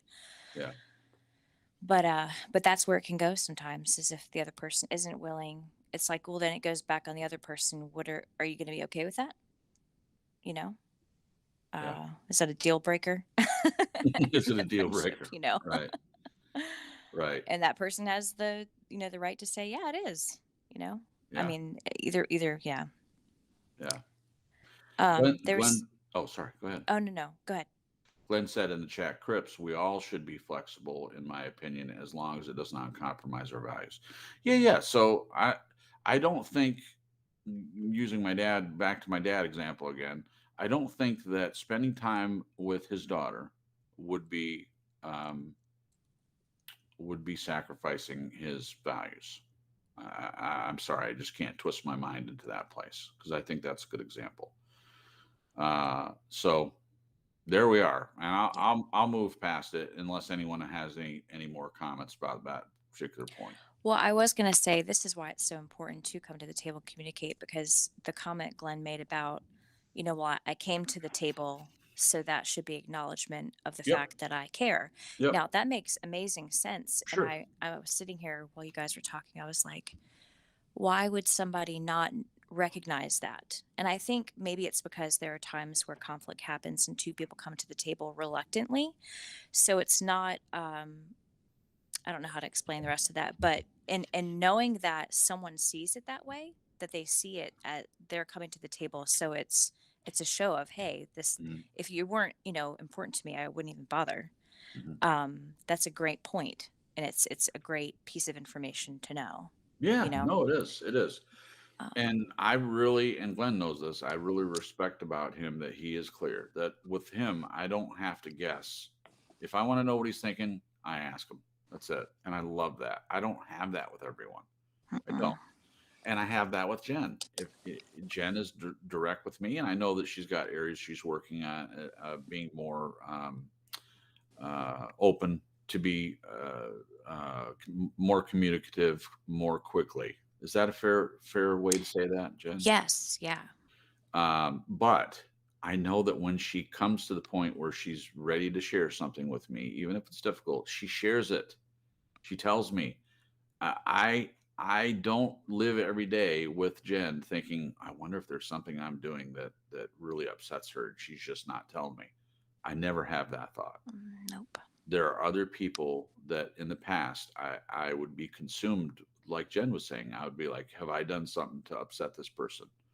And I have spent time chasing people in the past, hmm, a long time, but I spent time chasing people to get them to be come to the table. To yeah, even in some ways, getting them to be a deep have a deeper friendship. And I look back at it now and I realize it was codependency. It was my own inadequacy that caused that. Why would I do that? yeah, Like Glenn said, why would you chase someone that doesn't want to be in a relationship with you? yeah, Now, when it or came communicate with you. Yeah, right, when it came to relationships with women, I was on the opposite end. I was like, why would I ever want to be with someone that doesn't want to be with me? I've always felt very strongly about that. A little bit yeah, different for me at the time with friendships. I would see someone that I would think, oh, that he would make a great friend or she would make a great friend, and I would pursue that relationship. And I have a really good example. I don't want to take too much time with this, but I have a friend. His name is Chris, and Chris is a good friend. I consider him a good friend. Years ago, we spent a lot of time, but he was really nothing more to me than a drinking buddy. In a time in my life when I was going out more and going to bars and playing pool and all that stuff. Nothing wrong with that. I'm not saying there is, but it was a time in my life, a very different person back then than who I am now. But Chris was a drinking buddy, and I really am being honest and truthful about really what that relationship was. It wasn't anything more than that. It didn't go any deeper than that at that time. Now, he came and worked for my dad. I got him a job working for my dad, and in that, we got closer, and our relationship became about other things. But when we were drinking buddies, and if he wanted to go out, he would pursue me. And of course, at the time, I thought, hey, we're friends. This is awesome. But then if I wanted to do something with him and it wasn't drinking, he had no interest in doing that. Now I realize now he was an alcoholic. So for him, if it was drinking, he's all on board. But I yeah, wanted more than that. And I pursued more than that with him. yeah, And I was disappointed because it wasn't working. I get it now, but I pursued it. Like I would call him and say, "Hey, let's do this. Let's do that. Come see a movie with me. Come, let's do this." And him and haw about it. Sometimes he'd agree to do something and then not show up. And this has happened a lot with the other people and happened in my first marriage. Jen said she has. I'm done with that. Um, I'll I just just had say to close that up. Um, Even though our relationship was deep, I realize now he's not. He doesn't even drink anymore. He has a family and has a boy. I mean, I don't know that he doesn't drink at all, but he's definitely curbed back his alcoholism for sure, at least. Um, and I reached out to him. We don't talk very often. I reached out to him about 3 weeks ago, and I wanted to bring Jen with me because they haven't met, and I haven't heard back from him. Now, see, now that doesn't hurt me. I'm not going to pursue someone. If I reach out to someone and say, "Hey, let's get together," Doesn't have to be a big deal. Let's just, meet my wife and all that. And he has no interest in doing that. Okay. Yeah. I didn't spend another minute thinking about it. It just came up now because I brought him up. That's it. So I've changed. It has nothing to do with him. Yeah. It's I've changed in that area. I'm not expecting something from someone that they're not willing to give for whatever reason. Maybe Yeah. it's just he's busy. But in the past, I would go like, "What did I do? Why is he not calling me Oh, back? Does he jeez. not want to meet my wife? I mean, what's wrong with her?" I mean, I would go into this big Oh my long thing trying gosh. to figure out the why he didn't call me back, and I might even call him back. I might text him. Oh. Right? Jeez. I mean, might text him and say, "Dude, Oh why man. didn't you respond?" "Oh, I'm sure you're just." I would make excuses for him. "Oh, maybe you're just Oh. busy." Well, I mean, come on, man. Uh, Come on. Okay, go ahead, Jen. yeah, I was gonna say there's a part of me that's kind of bummed that I don't have a. There's a part of me that loves being a nanny and having time to myself with my thoughts when I'm doing laundry and cooking and stuff. Mhm, But I tell you, being in a more social with other people job is great practice, and so that's one thing I'm gonna miss, half and half. But I had a lady that I worked with at my last job, and she would go for days like not having eye contact with me. Like mhm, she'd go from talking with me, and we'd talk about all kinds of stuff, and mhm, then she'd go days where she wouldn't have eye contact, and she'd kind of be avoiding me enough that it was obvious. mhm, And I would start ruminating, like you were talking about, like, what did I do? What did I say? Was it mhm, this? Da da da. mhm, And I would keep having this compulsion to like corner her and be like, hey, what's going on? Are you okay? And I really had to work on stopping myself. mhm. It just, okay, if she has an issue and if I'm her issue, she needs to come talk to me. Like I can't do this anymore because I've spent my life doing this with that whole ruminating and your mind just hamster wheeling and, Mhm. just trying to figure it out. And is it me? And did it? No, it's them. Yeah, yeah. So anyway, that was what I was going to share. Well, thank you, Your Jen. I your appreciate story sounded very familiar. that. Well, I'm sure it's familiar to more than just you, right? Oh I'm yeah. sure a lot of people have dealt with something like that. Oh geez. Glenn said in the comment, "I think we all have to be ready to accept the decisions of others, and sometimes it is straightforward. They don't want to connect with us. So we let them go, in my opinion. Easy. Door open, walk if you want." It's a Love great it. point. Yeah. Great point. And then believe on the Lord Jesus Christ answered, "You should keep the door open too, Glenn. If they want to come back to visit, they may have to go through what they go through before they can reconnect." Hmm. Great point. And I what would did say Glenn, did you see his response the to door is open. Glenn says, "Yeah, thanks, Jen." Glenn says, "The door is open, but that does not mean you say, 'Don't go.' It also says, 'Come back if you want.' But I am not going to ask you to come back if you decided to leave." Well, that's it. more That's the show, screenshots? guys. Clickety click. That's it. That's We've like a made our mic point. drop. There it is. That sums it all up. Yep, the door is open, but Uh, that does not mean you say don't go. It also says come back if you want, but I am not going to ask you to come back if you decided to leave. yeah. Honestly, Wow. if more people understood what Glenn just said there, Phew. relationships would be a There, lot yeah. easier. And there'd be a lot less angst and stomach ulcers. Why would you Hey. ruminate? Why would you ruminate about stuff?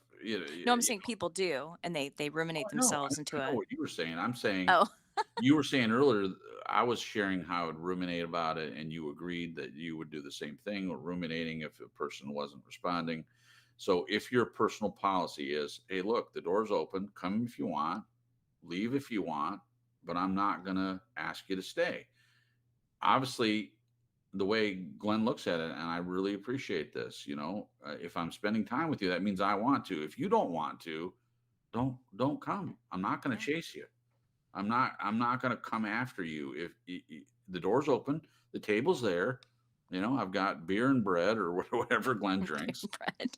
You know, uh, Wine. there it is. Sake. You're welcome. My door's open. Come if you want, and if you don't want to, don't. That's it. That's beautiful. I think. Oh. Oh no, go ahead. No, Go I ahead. just was going to say on the next question, I wanted to read something that Annie wrote. I just was Oh, going to okay. throw that in there. You want me to ask? I'm ready to move on. I'm sorry, guys. No, no, no. I wanted you to finish your thought. Um, I don't remember.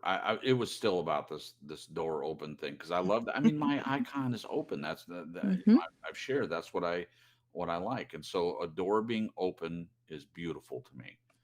But adding to that, the concept of being okay if someone decides to leave, and that's where I'm at now.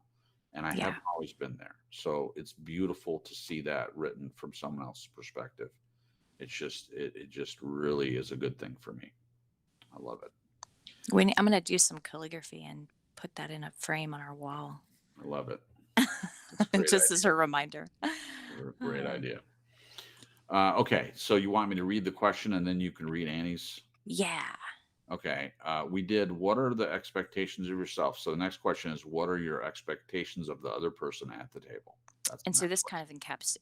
of encapsulates both. Okay. Perfect. Okay, so she says the table represents a physical barrier between two people that's intended to be protective and preserving each individual's identity and a common ground for each to equally place their important thoughts and feelings upon the table to have the other person see it without any veiled attempts and concealment. When we place our things on the table, we are taking a risk at bringing our own inadequacies into the light and also having to see what or how the other person sees ours as well. That's what we bring to the table: our fears, our hopes, our vulnerability. We place a part of who we are on the table as a gift to the other person to be seen. Mhm. It's not about issues or conflict or mediation at the very core of it all. It's about people, real people, feeling angry and confused and scared and weak and despaired at the circumstances they have developed. And that's just part because, as Glenn mentioned, there's communication as well. Mm, We come to the table with the echoes of self doubts from the things not said out loud or not clearly spoken and only implied. mm. We come to learn and to be seen. And I just thought that was really good. And she has a really interesting way of how she spells seen. Now it's spelled normally SEEN, but she makes capital SEE, and then the other E or the N is lowercase. Yeah. So in the word seen, she's making a point to say see. So being seen and see, I mean, I don't know if I'm exaggerating, but I I like it. It I puts emphasis see on it. Yeah. I see the way that she's spelling seen. It's more than once. It's not just one time. So yeah, there she goes. She put it in the chat. Yes. Good I stuff. love that. I love all the little nuances that I see in chat. It's one of the things I noticed about Jen, her emojis and the way that she spelled things out. For whatever reason, I noticed that in the way that people write in chat. And I think it's interesting because if you're talking to someone, you don't need to do that. But in chat, you can mistake the way, you can mistake tone. All Yep. kinds of things can happen. So I pay really close attention to the way things say, the way people say things in text. Yeah. So I guess that's what it is there. Okay, so thank you for sharing that, and Annie, appreciate you sharing those thoughts. I found them illuminating and definitely part of what we're trying to talk about here tonight. So thank you for sharing that. Okay, so on this question, do you want to go next, Jen? So, what are your expectations of the other person at the table? It's a great question. Yeah, and my expectations have been changing a little bit this week. Uh, Probably been changing tonight too, right? yeah, really Yeah, and truly live. yeah. Live changes, folks. Live changes. Oh my gosh. So, I'm realizing that my expectations that I've had on other people have been a way to protect myself. Hmm. Because there's this like sensitive part of me. And I do think there are some parts of me that could be too sensitive, and and that's connected to my self-esteem and my self-worth that is way better than it was before, but I'm still healing, Yeah. and so I give myself grace with that. Uh-huh. So say if I had the choice of somebody coming to the table and I don't want to say tiptoeing, that's not the right word, but just being kind and more Uh-huh. soft spoken, Yeah. and kind of measuring their words more. Uh-huh. And then I had that same person, I had the choice between that or them, if they were angry, coming at me and yelling while they're crying, or being cutting, being direct and cutting. I feel like I don't know. I mean, like, I would prefer there to be a balance. Sure. I don't want them tamping down who they are and how they're Sure. actually feeling, because I do care about how they feel, Yeah. enough to want to give them the freedom to just be themselves. Mhm. Um, I had a point. I get Where what did you're it saying. go? No, I mean, I don't know if there's a different point you're making, but what you're saying makes sense. You have a preference, and maybe this will help you make the point. You have a preference of the way you would like to be talked to at the table. There's nothing Hmm. wrong with that.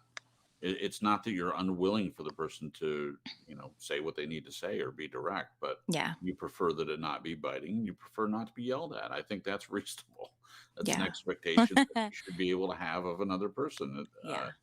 The way, in other words, the way Glenn is great. It's great. So he can do whatever. It's his table. He can do what he wants. That's my thought on it. So if it's your table with someone else, you should be able to have expectations of the other person. The only thing I say is that whatever those expectations are, they have to be shared.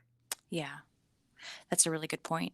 And it's funny because one of the girls I nanny, she is very direct, and she has said some things to me in the past 5 months.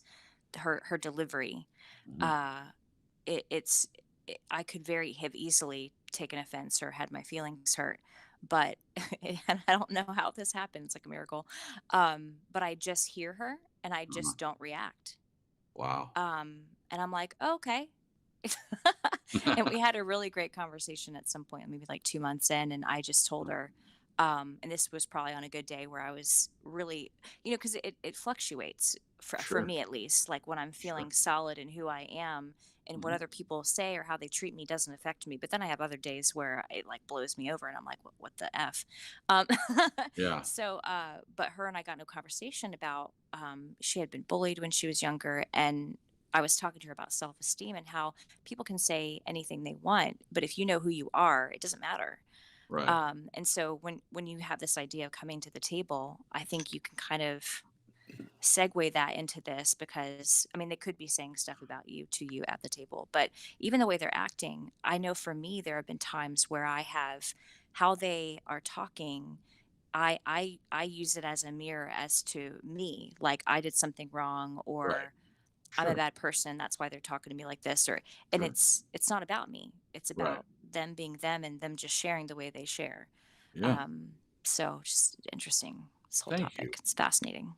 It is. I love it. I could go on for another hour on this particular topic. I'm not saying we will. I'm just saying that we could. It's fascinating to me. Yeah. I don't know. We may. Glenn will love this. We may circle back to this topic. We And might then circle Glenn back can to write it. it. Oh man, that's great. Just having a poke at you. Okay. Janet said about your comment, I think, Jen, and I like this. Janet says, we know how to use bedside manner when at the hospital, and it's good to apply the same when we deal with emotional pains. Lovely. And I Mm. agree. She goes on to say, go soft spoken and tender hearted for the patient who may be weeping on the inside. Thank you, Janet. Lovely. Yeah. I agree completely. Um, and it's not that I disagree with Glenn's stance on it. I just agree that if you're wanting this come to the table moment to be safe for a person, as I was saying earlier, sometimes you make adjustments. Maybe you're a person that wants it up front, like Glenn does. Just say whatever you want, be angry, break class, whatever. Not saying he wants that. Just as long as you're at the table, do it however you want. I'm not making rules for you about how you present things, but that's great. There may be other person like Janet, and both Janet and Jen are kind of talking about. Jen shared that she understands that everyone might not be the same that comes to the table. They might not express things the way that are best for her. She gets that, but I think it's reasonable. What Janet said, be soft spoken, be tenderhearted, be considerate that the person you're talking to may have insecurities. Are we assuming that each person that comes to the table is 100% perfect? They don't have any insecurities? Are we assuming that? I wouldn't assume that. I mean, I would say just the fact that someone's willing to be at the table in the first place, that does say a lot. Like Glenn saying, "Hey, if I'm talking to you, then I'm acknowledging you." That's great. Um, I guess my point is, I would want people to just be cognizant as much as they can that you know the person that you're talking to you may have to talk to them in a different way than you would to someone else. Everyone's not the same. It's not a cookie cutter cardboard cutout of each person that comes to the table. It might be different. The way I would talk to Glenn at the table might be different than the way I would talk to Janet at the table, or the way I would talk to Jen or anyone else. It may be completely different. That's true in relationships too. I have friends that I talk to in a certain way that I've known for a long time, and I know I can mess around with them. I have other friends that I wouldn't say the same things I would to other people. And it's just Yeah. what it is. I think that's reasonable. Yeah. Believe on the Lord Jesus Christ says, I still get triggered and feed into the verbal tone of others at the table. Can't stand that digging, loud, over talking, trying to control a person's emotions or the conversation. Yeah, who wants that, John? Where is that? Uh, Oh, it, okay, got it. yeah, I see it. yeah. There are people, John, that are like that. Uh, Loud, over talking, controlling, trying to control the conversation. Those are not easy people to even have at the Yeah. table to begin with. I would say that in the way that we're talking about coming to the table, if you get a person like that to even sit at the table, I mean, that's a start. And that may be more of a weight on you to make adjustments. If me saying that you need to make adjustments is fair, that may be more a weight on you than it is on them for a while. If that relationship is important to you. I'm just theorizing there. So, but I agree with you that there are people that are very, very difficult to have relationships with, especially when they do those things. They're very trying, honestly. Okay. Um, I'll go to Glenn next and then I'll go. So, Glenn, what are your expectations of the other person at the table? I think I mentioned that my expectations are the expectations they have for themselves. Okay. Fair Yeah. enough. Yeah. Yeah. See, this is. I can't think. Maybe I'm just been alive too long. It just seems to have got so easy nowadays, and it's hard to reflect back because everything just seems to work seamlessly. And yeah, well, I just don't have the expectations. I expect the other person to tell me what their expectations are without me wasting my time trying to second guess it. But surely you realize that there are people that it's not seamless, it's not so easy because they're not doing that. They're Of not. course, absolutely. I see it every day. Okay. It's difficult. It's I know how difficult it is because I've been there. Oh, There's no, here's an example. If you sorry to interrupt. yeah, Did sure. you so when you came, I think this is a good question. Okay, I'm going here. So when you came to visit and you met my sister, there were some things that you shared with me about that meeting, some things that you picked up on. Did it seem like that meeting went seamless to you and smooth and everything worked out? I mean, I know the answer to this. This is more for the benefit of other people. Absolutely not. I needed to run away quickly because it was Okay. overwhelmingly bad. Okay. Yeah. The energy was terrible. But Right. that's my opinion. Hmm. That's what it was to me. Right. But Right. Yeah. I'm asking you. She's not here to answer, so I'm not well, asking her. I'm asking you. I'm asking your opinion yeah, of that meeting. extremely difficult. Right. So there are people, I mean, I think, and correct me if I'm wrong, but you were trying to come to bring her to the table. Is that unfair assessment? That is a 100% correct assessment. I just wanted to have a chat. That's Yeah, all, yeah, without any expectations or anything. I just wanted to right, chew the fat, so to speak. Just have a right. just have a conversation. Uh-huh. But when you feel a wave of, oh, what, I don't even know what the word is. Nausea, That's uncomfortableness. well, that's one word. Yeah, Yeah, when I mean, it's just not possible. There's a point where you, Unsettling. yeah, that too. You've got to back off because it just can't happen. yeah, It's not. There's Can't not. force it. yeah, Well, it's impossible. It just you can't. I was trying to protect myself. yeah, yeah. Thank you. We Yeah. we left pretty quick, if I remember correctly. We weren't there Oh, very I long. was really. I said to, and I don't mind if Shannon hears it. I wanted to stop the car and vomit. I was just like Yeah, that overwhelmed with that energy. yeah, So yeah. you And can't stay. No, you can't do to it. be fair, I think that your picking up on that energy was 100% correct. I think that she had her walls up. She admitted as much to me, and she and I talked about it. And I don't think she would mind that I shared this because it's not overly personal or anything. But she had her walls up, and she has her reasons for that. But that's a painful situation to be in when you invite someone to have a chat, as you said, and their walls are up. That's difficult. But there are people. My point is, there are people that are like that. There are people where bringing them to the table in the first place is not seamless. It's not easy. It doesn't work the way that you want it to, or the way it works for most people. Yeah. These people exist. Like John was talking about, people that are over talkers and controllers. I would think that they're very difficult people to have at the table if they're even willing to come there. In this particular case, Shannon wasn't even. It didn't seem like she was interested in coming to the table at all. I mean, it just didn't seem like there was any wiggle room there. And those people exist, and it's just difficult. That's it. It is what it is, Crips, isn't it? It is. Yeah. Yeah.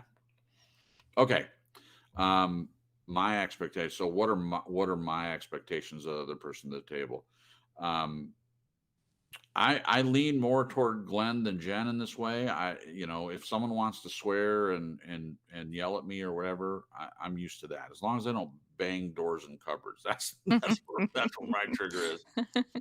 And at the table, we're far away from doors and cupboards. They can bang on the table, that's fine. It's not the noise that bothers me. It's that my mom reacted like that, and I've shared this with Jen many times. It just is a trigger for me. If that's the way someone expresses their feelings is by slamming doors and cupboards, it just says to me, look, I'm going to show you that I'm angry rather than tell you. That's what it says. And Hmm. that frustrates me. It really does. But other than that, I'm pretty much open to whatever. They can cuss me out, whatever. It doesn't matter to me. Now, what I would like, now, there's what I'm willing to do. What I would like is for me to feel as safe as they feel with me. That's what my hope is. I don't know that I could frame that with the word expectation. It's a hope, it's a desire, but I realize that I can't always have that with everyone. Um, for me to feel safe with the person, just if that's my expectation of myself, then I know it's not fair, but I kind of have that expectation for other people. Of course, my desire, as I stated earlier, is to be more like Glenn in this area and just to try not to have any expectations. Jen and I have talked about this word, just the word expectations.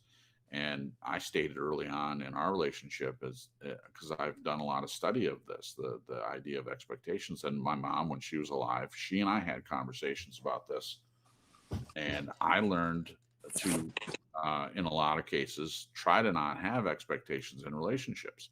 But if there are any, I feel like they need to be discussed. So I would ask Jen at the beginning, especially, what are your expectations of this? Like, if we're going into, I remember it was the first time that I met. No, maybe not the first time. Maybe it was the second time, or when I went to your brother's house or something like that. But I remember asking you, what are your expectations of how this is going to go? What do you expect of me in this family situation? And we talked about it, and that's all I can ask is ask someone directly, Do you have any expectations? If it's Glenn, he says, no, I don't have, say what you want. Okay, great. Okay. No expectations. Great. Awesome. So getting back to the question, what are my expectations of the other person? Um, I would prefer that they be a safe person. I would prefer that they are respectful of me. Other than that, there's not a whole lot there. Uh, I do expect that they stay until it's done. I do expect that. I mentioned that in the write up. Yeah, and expectations aren't demands, Mm-mm. you know. No, no, no. I mean, if they get up and walk away, like Glenn was saying, there's the door. Come back if you want, but I'm not going to chase you. That's good. Good Okay. stuff. Yeah, good stuff. Jen, why bring it to the table to begin with? What's the point? I'll tie all this in. Why bring it to the table to begin with? What's the point? To talk to the person we're upset with, or need to share stuff, clear the air, closure? Yeah, that's a big question. I think part of it is caring enough about the other person to share, because I think if you hold stuff in, sometimes it leads to resentment or bitterness. Especially if there's a possibility, and there's always a possibility that your wires got crossed, Mm-hmm. and so it clears out, assumptions, or because I think human beings, some more than others, like to try to mind read even though they can't. So coming to the table really clears that out. Yeah, Um, that's a good one. I like but it. there was another point I was going to make. Shoot, it was a good one. It'll It'll come come back to me. back What I to bring to the table to you. begin with. But I think it's it's showing the person that you care, kind of like what Glenn was saying, Yeah. and wanting to clear the air so there's no assumptions being made. What's the point? Sometimes, oh, that was the point. Okay, so I used to really need, like, and I'm really like italicizing, bold, underline, changing the font so it stands out. I needed some people to apologize. Right. And it was like I wasn't okay unless someone apologized to me. And Yeah. part of that, I think, was just a way for me to know that they acknowledged my feelings, and that they were sorry that they hurt me.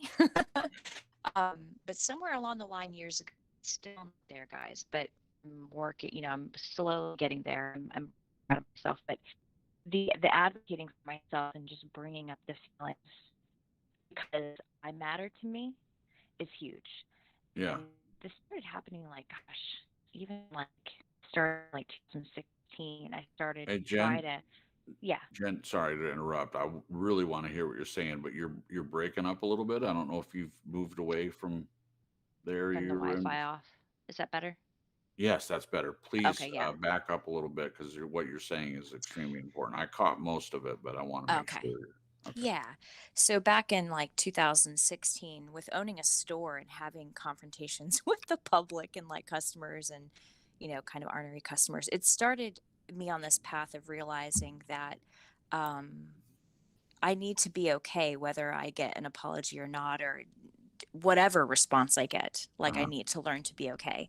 Uh-huh. And when I started regaining my self-worth, it became more about me, like I said, advocating for myself and getting the feelings out, because I care about me and I care Mhm. about my feelings, Right. and it having nothing to do with the other person. Uh-huh. Like I said, I have not arrived, but Right. I'm still working on it, and I've made a lot of progress.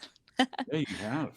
You have. And sometimes it is closure, and not so much closure like at the end of a relationship, but a closure to, I've got these feelings kind of bubbling under the surface, and me advocating for myself and telling the person my feelings were hurt. It, for me, it shuts the door on it for myself. Does it make sense? Yeah, makes total sense. Okay. Makes total sense. Thank you, Jen. Yeah. Great answer. Thank you. Okay, we'll go to Glenn and then I'll go last if you're ready, Glenn. So why this is great. I'm sure you'll have fun answering this. So why bring it to the table to begin with? What's the point, Glenn? To talk to the person we're upset with, the need to share stuff, clear the air, closure. What's the point? And I think the point is turned around. What if you don't bring it to the table? What are you faced with? Angst, Ooh, emotional disquiet, You want me to go on? Yeah. Yes. Yeah. Make the Stress, point. a second guessing. Yeah. Oh, you don't love me anymore. but oh, man, all of those, Yeah. and the fact it just saps your time, your energy, and honestly, you could be doing a lot of things that are more productive rather than just going Yeah. through the trauma Yeah. of having to just every second of not bringing it to the table. To my mind, is essentially trauma Yeah. because it's in your mind. It's consuming. You Yeah. know yourself. You get pissed off or angry, and then you don't say something, and then you stew on it and Yes. you turn yourself into a casserole. Oh, casserole. That's a great way to describe it. Oh my gosh. What kind? And then, but by the time you get to the table, if you do in a day or two later, the casserole's already burnt on the stove. It's It's inedible. Ugh. old and moldy. It's gone. It's We're had gonna it. get to that. We're getting to that part of the Yeah. questions. You, Beautiful. that's Oh, my I love it. answer. That's And we've awesome. only Okay. got 5 minutes, so we got to do Okay. it again. Okay. Well, we'll get through this question. Thank you for your answer, Glenn. I liked what you said. So Glenn went more from the aspect of what if you don't? What are some of the downsides if you don't bring it to the table? And that was a wonderful addition. I liked what Jen said too, the way that she described it. Um, for me, in the few people that I have that are willing to even come to the table in the first place, the purpose is for me for a deeper relationship. Ultimately, it's to get to know them better, and it's so that there's not more conflict. To use what Glenn said, to avoid that. I generally am a person that wants deeper relationships. So Mm, bringing it to the table for me is for that purpose. It's to that's get to good. know someone more, and to clear the air. I like in the question Jen put, clear the air. Um, there are lots of people that I have from the past that I would have loved to have had closure with. That there's no closure. And as I'm saying that, a couple of people just come right into my head that there was never any closure. Now, I'm okay with that now. I'm an adult, I've matured, I've grown, but there was one friend I've mentioned on the broadcast before. His name was Chuck, and he was not a good friend, and I realize that now. But for years, I carried Chuck, and the fact that we had no real closure, I carried that with me in my head for a long time. And I'm sure I'm going to say this quote wrong, but it's a good one. It's if you're thinking about someone they're living in your head rent free, something like that. I'm sure I'm saying it Yes. wrong. Yep. Yep. And Yep. that's Chuck lived in my head rent free for at least a decade, probably more. He would come up, and he was a jerk to me. He really was. And what it was that I wanted, I think in closure, I wanted an explanation. That's the thing that I often don't get from these, even if it's not a relationship I want. I like right now, I don't want anything to do with Chuck. I don't. I don't think about him. I don't desire a relationship with him. I don't wonder how he's doing. I just don't. But he spent plenty of time in that place in my head, and I regret that. I really do. Yeah. But here's what I don't regret. What Chuck did to me was one of the first examples I had of narcissism and the fact that some people are not good for you. And once I had gone back and thought about it and remembered my relationship with him, that was helpful to have Yeah. even had that in the first place. Wow. So See, there was a purpose. there was a purpose there. It was a life lesson for me, and I was able to look at other relationships. Is this person like a Chuck? And so it helped me avoid even starting relationships with other people where I saw some of the same behavior that I saw in Chuck. So it ended up being a good thing. But I have been a person that really, really wants closure. I don't like things being open ended, even if it's the end of the relationship. I would rather, if someone's going to come to the table for 10 minutes and it's the last time I'm going to see him, I would rather have the closure. I really would. That's just, I know who I am. I know that's something I want. I don't want to have a big question mark when it comes to a past relationship. I really don't. Got How about much? 1 minute. 1 minute. Okay. We'll go ahead and not end the broadcast. We'll go ahead and end there as far as the questions. We have more questions to go. We'll probably go a little bit longer on this one. I'd rather do that. Well, let me ask you guys. So we have several more questions to go over.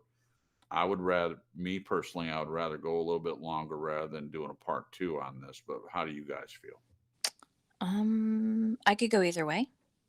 Okay. What about you, Glenn? You decide. I'm happy with either, whatever you work out. It's your Okay. write up. I think you're the best place to make that call. Okay. I would like to go a little bit longer if both of you are okay with that. Okay, I have to get up.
Okay. Woohoo! I'm sure people can hear me, but I'll just say, Jen, I realize that you have to get up for work early, so we won't go too terribly long. If Is it okay if we go till 10:30? And if we're not done, I don't want to rush it. So if we don't get done, we can. Yeah, that'd be great. Switch. That'd be Okay. wonderful. Okay. Perfect. So we'll go till 10:30. And guys, if you can hear me, I definitely continue to be apologetic on this whole chat thing. It's annoying. Yeah. Um, Janet, you're right. This is a lot to discuss. yeah. There could be a part two still. There could be because I'm We're halfway. going. Okay, we're going great. Thank you, Glenn. I appreciate you letting me know. All right, all right. So I don't know if you guys heard any of that. Just someone let me know if you can hear me. Yes. Okay. Thank you, Janet. I appreciate that. Yeah, great. All right. What we're gonna do, we're gonna go till 10:30, guys, and we appreciate anyone that wants to hang around. Hopefully, you're enjoying this particular topic. And if we don't, I'm not going to rush through it. I have no desire to do that because I just really feel connected to this particular topic. I feel like Yeah. it's important. I feel like we're really talking about some good stuff. So we'll go to 10:30 and we'll start to close things up about 10:25 so we can go over the good nights and all that. And then if we still have some more questions, we'll do a part two. Um, I know it won't take 2 hours if we do a part two. Probably won't take 2 hours. So what we might do, we'll either have a shorter broadcast next week, or we'll think of something fun to do. Maybe we'll do. We might even have more questions because some of this is opening up more questions, at least for Oh, me. you know what, Jen, that's a great idea.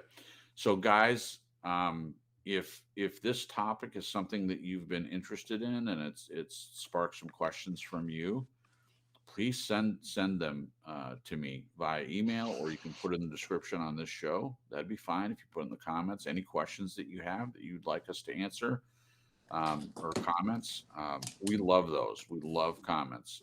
So please do that if you'd like to. Thank you so much.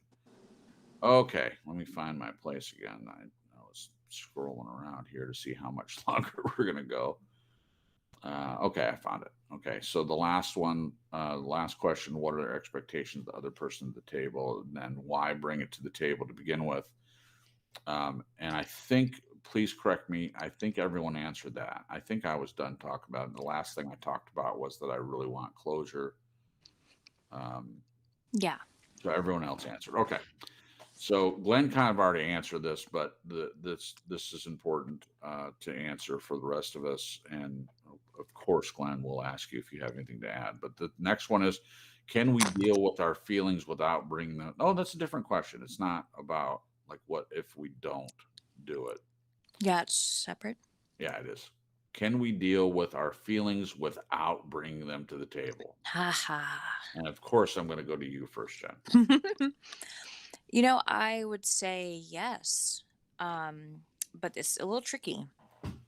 Like I had to find closure with myself without bringing it to the table with my ex because that just wasn't a option. Right, I could have tried, but it it wouldn't have been good. right. And that was really hard because I kind of grew up, even though I avoided confrontation. It's going to be so retarded in a way, but because I grew up avoiding confrontation, Yeah, I still wanted the closure, the coming to the table and having closure right, when that ended. Um, I think it is possible, but I think if you're going to continue the friendship or the relationship, it's very important to still come to the table. there it is. I think if you, and I just speaking from experience, Yeah. if I don't air my grievances, no, if I don't bring it to the table and just share, I tend to get kind of bitter inside, and I hold on to it because it's Yeah. not really resolved. I mean, Right. I know there is a way in me and with God that I could figure out a way to resolve it, Right. but Right. but there would still be this residue, and you don't want that crap on your friendship, or a No. relationship. That's just not fun at all. No. I don't see that as being really healthy. Um, so that's Wow. my answer. That's great. I don't see it as being healthy either. I'll go next on that. Can we deal with our feelings without bringing the table? First answer, short answer, yes, of course. We should be able to. And this should be from learning that there are people that don't give a flying flip what your feelings are. They don't care about you as a person. And of course, if you're Glenn, then you're not in a relationship with these types of people anyway. But some of us have family members that, other than going no contact and making that big decision to never talk to a family member again. Some people need to do that. Some people are in very, very abusive, narcissistic relationships, and you have to do that. Jen did that with her ex husband, wanted nothing to do with him. And in fact, I was so proud of her. She shut down her Instagram and she unfriended everyone that knew him that she used to know from when they were together, and she might have forgotten a couple people that she later deleted, but she did it correctly. If you want to remove someone from your life, you can't just remove the person. You have to remove everyone that knows them and that would be a quote unquote flying monkey. And uh, that's just a term used in narcissism for someone that works for a narcissist, whether they know it or not. And they would go back and tell them things about you that you don't want that person, that abusive person, to know. And it can be a painful process for some people. It's very, very difficult to do that. But for Jen, she's just like delete. I mean, that's my perception. Maybe Jen, it wasn't that easy for No, it you. was that easy. I was It like, was bye that easy for bye. you. You were done. That part of Jen was done with it, and I was just so proud. I still am. I'm still so proud of her for doing it that way. That's what she needed to do for her, and she did it. A lot of people they struggle with that. They struggle with this part of deciding that a person is too toxic to allow in your life. And I'm not saying it's easy with, especially with family, to say, um, like if it's your brother. I don't have a brother, so it's easy for me to say. If your brother is toxic, for you to say, I can't talk to them, I can't have them in my life, it's the only way to go, and to actually follow through with it. Yeah. Yeah, because then what if you love your mom and you have a good relationship with her, but the brother's gonna, be a flying monkey, or she's gonna be a flying monkey? Like I said, some people are flying monkeys, they don't even know it. No. They don't even know they're doing it. There's like, Yeah. oh, you need to call your brother. You guys need to just work this out. You, Family is blood. yeah. Blood is thicker than Thicker than water. water. Yeah, we've all heard that term. Blood is thicker than water. Like, what does it Well, even mean? if the blood, yeah, what does it even mean? If the blood's toxic, it's no good, regardless of whether it's thicker than water or not. Yeah. And people think that's from the Bible. It's not. No, it's Blood not. is thicker than water is not from the Bible at all. Okay. So there's that. But anyway, getting back to the question, can we deal with our feelings without bringing the table? Yes, absolutely. But I agree with Jen. It's not good. It's not good to do that. Now, what do you do if you have a toxic person that you were in a relationship with? What do? If you have feelings toward that person. To me, and I want you to answer, Jen, but from my perspective, what you do are river letters, and I've talked about those before. And I encourage Jen to do that with fake name. She knew that she couldn't talk to him because he would try to hoover her, which is just a term, drag her back into his lies and into the abuse, and that's something a narcissist does. And she didn't want that, but she needed to deal with the feelings. So my advice to her was to write it all down, as angry as it is, as mean as it is, as whatever. Write it all down. And the term river letters is you throw it on a river. Other cultures and religions do the same thing. They burn it. You write your feelings toward the person, especially in a situation where the person's not alive anymore. If they were a toxic person, the idea of writing it all down, what you would say to that person if you had the opportunity, and burning it. And I'm not saying a ritual, guys, just to be clear. I'm saying there's something about that, writing it all out, so you've got your feelings out, you put it down on paper, and then the systematic burning of that, of getting rid of it, not carrying it around with you. That's the point, I think. So yes, we can deal with our feelings without bringing them to the table. I don't think it's the best choice. Can I add something? Please add something. So I'll just be transparent. Okay, so I grew up, and I hate, I don't know what other word to use than validate. That's just, sorry, Glenn. Um, when I grew up, my feelings were validated by how somebody else responded to me. Mhm. And so, in a way, I couldn't deal with my feelings without bringing it to the table. Do you know what I mean? Mhm. So, when you get to a point where you can validate your own feelings, you can acknowledge your own feelings Mhm. and mourn whatever, or be angry if you need to be Yeah. angry, or sad, or whatever it is, Yep. then you're able to move on and you don't need somebody else to validate or acknowledge. There it is. So, anyway, just wanted to add that real quick. No, that's great. Thanks, Jen. Okay, Glenn, you're up, my friend. Sure. I think there's another angle to this. Okay. Sometimes you're in a situation whereby something happens or the situation happens, and it is only retrospectively down the line somewhere. Maybe you've evolved a bit more, or maybe things have got a bit clearer, or for whatever reason. Mm-hmm. Oh, you realise that what happened 6 months ago. Oh my goodness, you dredge it up, and you think, oh, I've got to deal with this now. Well, you can't go to the table because a lot of times the other person isn't even available to go to the table. Right. So what are you going to do? Yeah, Mm-hmm. you obviously have to deal with it yourself, and you Yeah. have to accept the fact that in some situations there will never be closure, and you're going to have to deal with it. Mm-hmm. So yeah, can we do? We sometimes, well, of course, we have to, Mm-hmm. and we can. Yeah. In a relationship situation, and where two people are available, of course you bring it to the table. But sometimes, yeah, unfortunately, can't happen. No. Yeah, that's a Right. good point. Thank you. Right. Thank you. Appreciate that, Glenn. Great.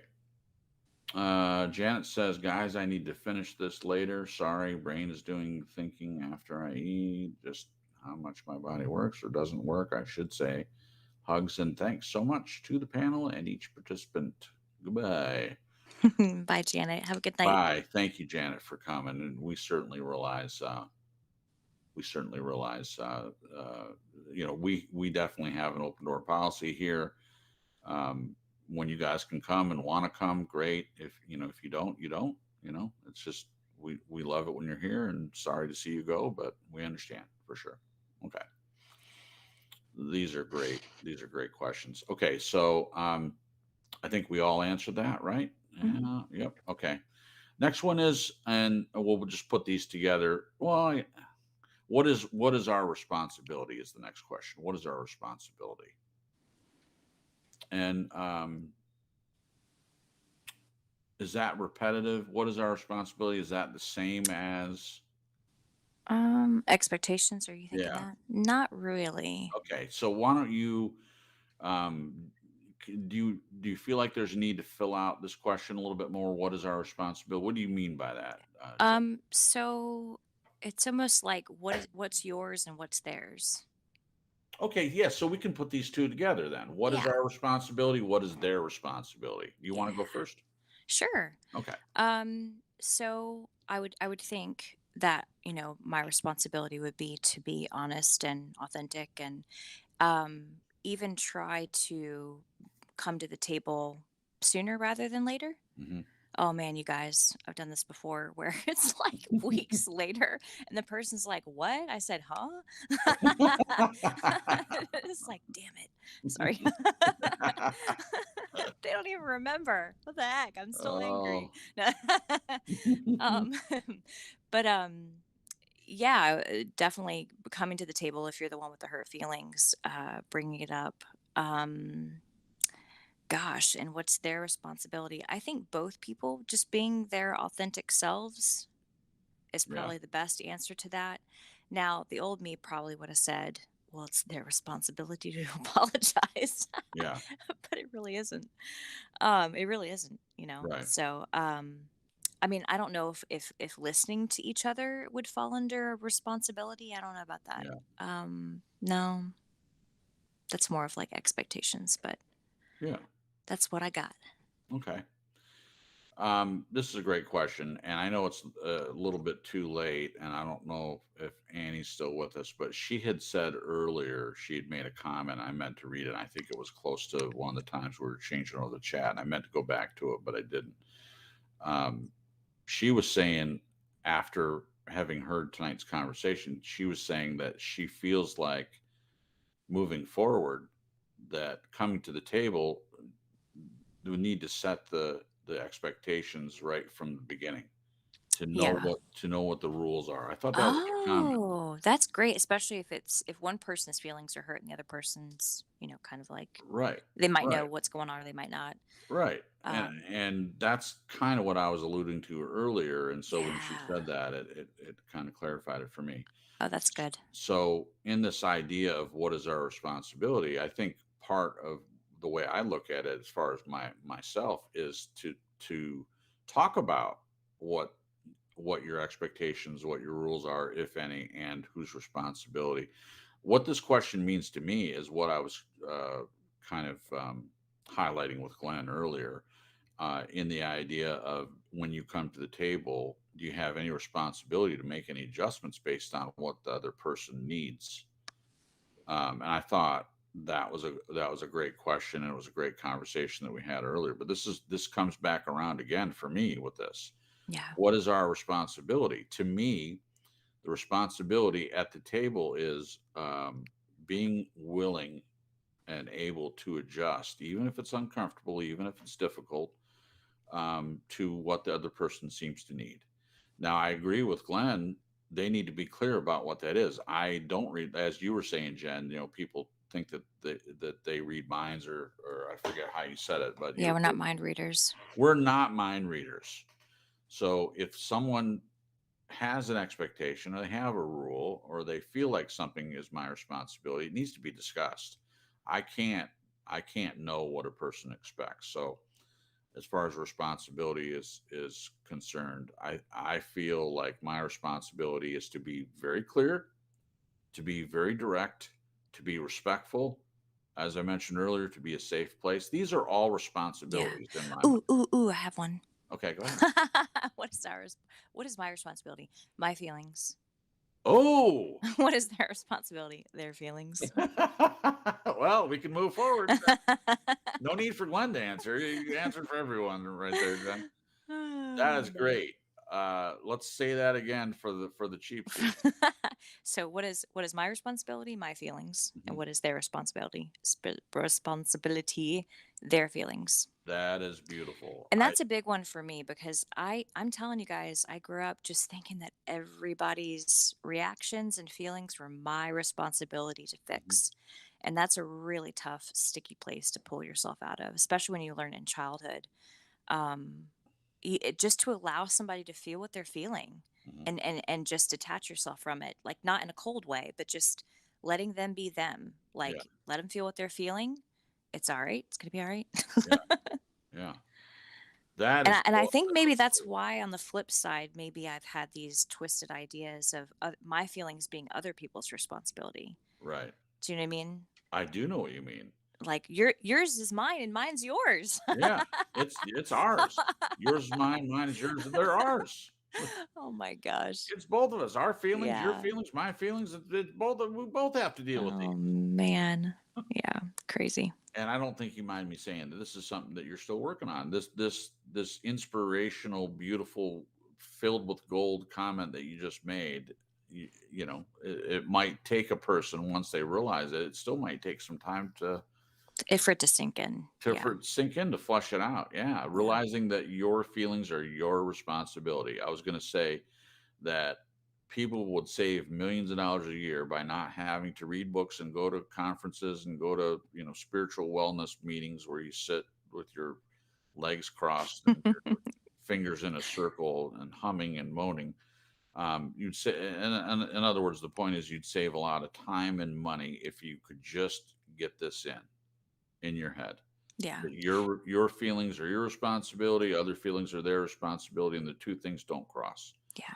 Now, And having okay. I'll just say real quick, I'm not saying that at the table that you shouldn't care about what the other person's feelings are, Yeah, exactly. but they aren't your responsibility. The person feels the way they feel, and you can't do anything to change that. But I'm an empathetic person, so I'm going to care about what the person feels, knowing it's not my responsibility. What were you going to Yeah. say, Jeff? I was gonna say, oh crap, did I lose it? I hope not. I lost it. All Oh, right, keep going. okay. If it comes back to you.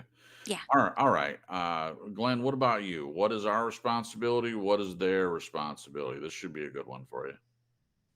Honestly, I can't say it any better than you two covered it, so I'm not even going to try. Okay, cool. Yeah, you covered it. Thank you. It was good. Thank you, Glenn. I appreciate that. All right. So the next one is, should we bring it to the table right away while the feelings, situation, thoughts are fresh? Jen. No. That's the funny answer. I've got mixed feelings on this. I was talking to Glenn earlier this week, and he had some really good points, and some scary points. Not that he's scary. It's just when you are so bent on not being an angry person, and also being a believer and try not to sin in your anger, as the Bible says. Right. um, it makes sense to me from my upbringing and what I've learned and seen and all that stuff to let the adrenaline calm down first before I sit down at the table with someone and talk to them about how my feelings were hurt by something they did or said. Uh-huh. And so, but at the same time, Glenn brought up this concept of just like when you're your authentic self, even if Uh-huh. you're angry, Yeah. um, just let it out. And I can't explain it like he does. So we'll have to wait till he gets around to answering, but because he just said it so well. Uh-huh. Um, and the way he explained it, it makes sense, but it's fighting against my own inner programming. I understand. I understand. Yeah. And so I see some pros to calming down a little bit and kind of reflecting, because I think there are times that in the times that I've calmed down and reflected, I am introspective, and so I've seen some things that I needed to own that I wasn't. Right. But I don't know. Sometimes, like if you let your anger flag fly, you might not have somebody on the other end of the table who's Yeah. willing to be calm and generous and, patient enough to say, Yeah. "Hey, I think this is yours. Uh-huh. Like I see that you're, focusing your anger at me, but, deep down, I think this is yours." You know what I mean? Right. Like I some people do. would just react and it would just heighten into this, back and forth Hmm. flying kind of situation. Sure. So it's interesting. I'm not sure what the answer is for me yet. I'm still chewing on it, but what do you think? Well, first, before I answer, BB Truth agrees with you. She says, yes, after you calm down. I agree. That's what she says. Hmm. Okay. So, Well, I mean, and I'm not saying that's my final answer. no, I know, but the way we're trying to like we said earlier, there's a lot of ways to look at a lot of this stuff, and we're not going to come to conclusions on every answer tonight. It's not going to happen. So these questions are meant to get people thinking, and you can come to your own conclusions, and it might take time. We understand that. Yeah. I'm just saying that at least for now, based on the question that was asked, she seems to agree. So I'll fill it out a little bit in my answer too. Um, Jen, the way you describe it, I certainly understand wanting to wait until your feelings simmer down a little bit, and I also understand, and Glenn can answer when it comes to him, of course. But the way you characterized what he was saying, I think what he said was great. But I think that it needs to be safe for you. And if you don't feel like it's Yeah, I don't safe, feel safe getting angry. I'll be honest with that. I okay, do well, not. there you go. Now, maybe down the road, Yeah. Jen, maybe 5, 10 years from now, maybe two, however long it takes you, when you feel safe being angry and being able to express that, Yeah. then you can do it. But until that time, it makes sense to me that you personally would want to wait until your feelings simmer down a little bit. Although I appreciate and respect what Glenn said. For me, I am able to talk to someone even if I'm angry, and be respectful, and I can feel the feelings in the moment, and control and make sure that I don't say anything I'm going to regret and things like that. I've always been like that. I mean, I've had times in my life when I let it go and I wasn't careful with what I said, and I've learned from that though. I've learned from that because I don't intend to hurt anybody. Um, Even if my anger was righteous, I have said things that hurt people in the expression of my anger, and I've gotten better at that. So I don't need to wait till things simmer down. Yeah. I there are some times that I like it if I have the time to think about things. I do. I do. I think about it. I dwell on it. I wait until things simmer down. Sometimes that's the best choice for me too. Yeah. Um, so that's generally the way I want to do it. So to me, it's whatever each individual person feels like it's best for them is the best decision for them to make. How they feel safe, when they feel like they're able to come to the table. Now with Glenn, I know he can handle. If I'm angry and I'm saying things to him, I'm like letting it all fly loose. He's made it very, very clear. Bring it. Yeah, What? I remember I used to get really stressed out watching you bring it to the table with Glenn in our three-way chat, and I'd be like, "Oh my gosh, the Right? You friendship's gonna you end." you said I'm that so to me. stressed Yeah, out. yeah. Yeah. So Oh my as Glenn would gosh. say, that's your issue. Oh yeah, it really That's your was. It issue. totally was. What Glenn and I do and the way we talk to each Oh other, my that gosh. that should I be was fine. sweating. I was like, Yeah. "What?" I Yeah. can't believe I like cringe, I can't I'm like peeking through my fingers, how little kids do, and Yeah. they're like looking at something that's scary. Right, right. Well, see, here's the thing. That's how Glenn and I our relationship started with the whole and it's been a long time since we talked about this and we're running out of time, so I'll just touch on this briefly. So when my mom died, he didn't send an email, but I received an email from his work address just out of the blue, and it had nothing to do with my mom dying or anything. It was just I forget what it even said. I don't even think it said anything that was important. Maybe Glenn remembers what it said, but I responded like literally WTF. Like, why are you even contacting? Why are you sending this? Like, what's the point of? I was very triggered and very angry, and that's why we're here today. Honestly, is the way that Glenn dealt with that, and we struck up a relationship. And I've always felt safe. Um, just if I'm angry or if I have feelings toward Glenn, I just tell him, Yeah. even if it's wrong. Even if later I would feel differently if I had time to think about it. I feel safe with him and know that he's not gonna like disconnect conversation with me if I'm a little salty. Yeah. So there are Oh, other people I can't do that with. yeah. I wanted to share. I asked him for permission to share what he had Okay. wrote me. I can't talk. So hold on, let me find it again real quick. Right. Oh, dag nabbit. All right. Sorry, I'm scrolling. Okay. So he said, if one is always focusing on being liked, then does the self get to see the light of day? I would think not. You show yourself or you hide in the dark. If you show yourself, your demons diminish because they are plain to see and acknowledged. If you don't, you have to bear the consequences. Mm-hmm. And this is just beautifully said. Yeah. And I think one of the reasons that I don't let my anger flag fly is because I grew up seeing anger as ugly Mm-hmm. and scary, and I hold it very close to my chest, like even to the point where it's inverted and I can't even see it myself. Right. Right. So the thought of being able to be angry and lash out, in a healthy way, I guess you could Yeah. say, Yeah. um, that does in a way seem amazing. You Yeah. know what I mean? I can't realistically see myself doing that at this moment in time. Okay. Well, I'm like, that's wow, I'm like, wow, to have a friendship like that to where you could do yeah. that and the person wouldn't cut you off or disconnect, Right. or, you know what I mean? That just sounds Mm-hmm. amazing. Um, but Yeah. he's got some good points here. So I get it. I just wanted to Yeah. share that with the Yeah. chat. Sure. Thank you, Jen. Appreciate that. All right. So we have time for Glenn to answer this last one, and then we'll say our good nights. Appreciate you guys staying with us this long. So, what's your take on this one, Glenn?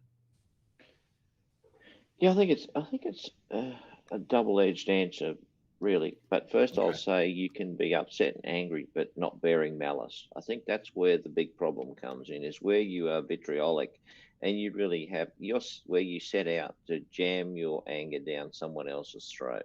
Mm-hmm. Ooh, yeah. That that's when it's just get. I think that's just Yeah. out of bounds, really. I think Yeah. there's no point in doing that. And if Yeah. you Right. feel you can't come to the table without that attitude, you're better off not coming to it. Yeah. Right. Because that's less about communicating and more about hurting the other person, Well, right? that's exactly, you're just projecting your crap onto somebody else, and that's not going to work because they're going Yeah. to get their back up Yeah. because you're being attacked. But you can be angry and honest without attacking someone. Yeah. Right.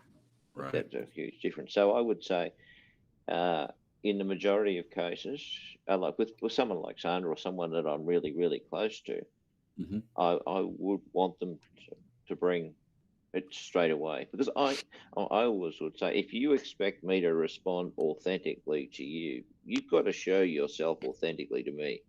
Right. Well, can you say that one more time?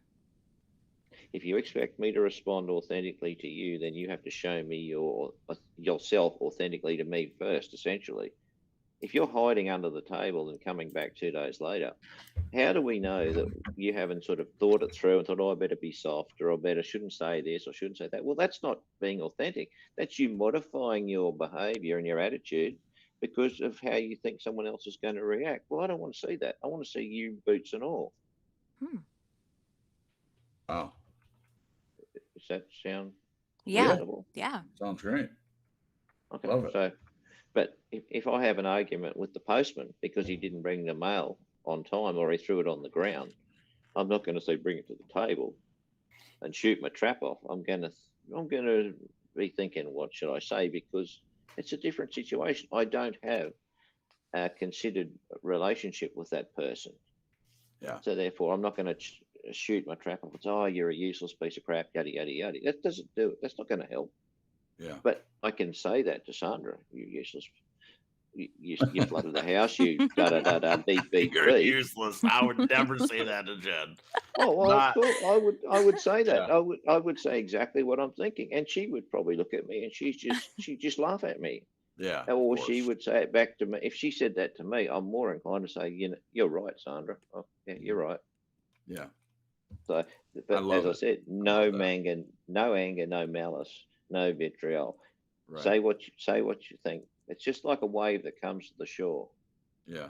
It can knock you down if you let it, but if you stand side on, it won't belt you. Love it. Good Beautiful stuff. answer. Yeah. Beautiful answer, Glenn. Thank you. Okay, guys, that's it for this part of the broadcast.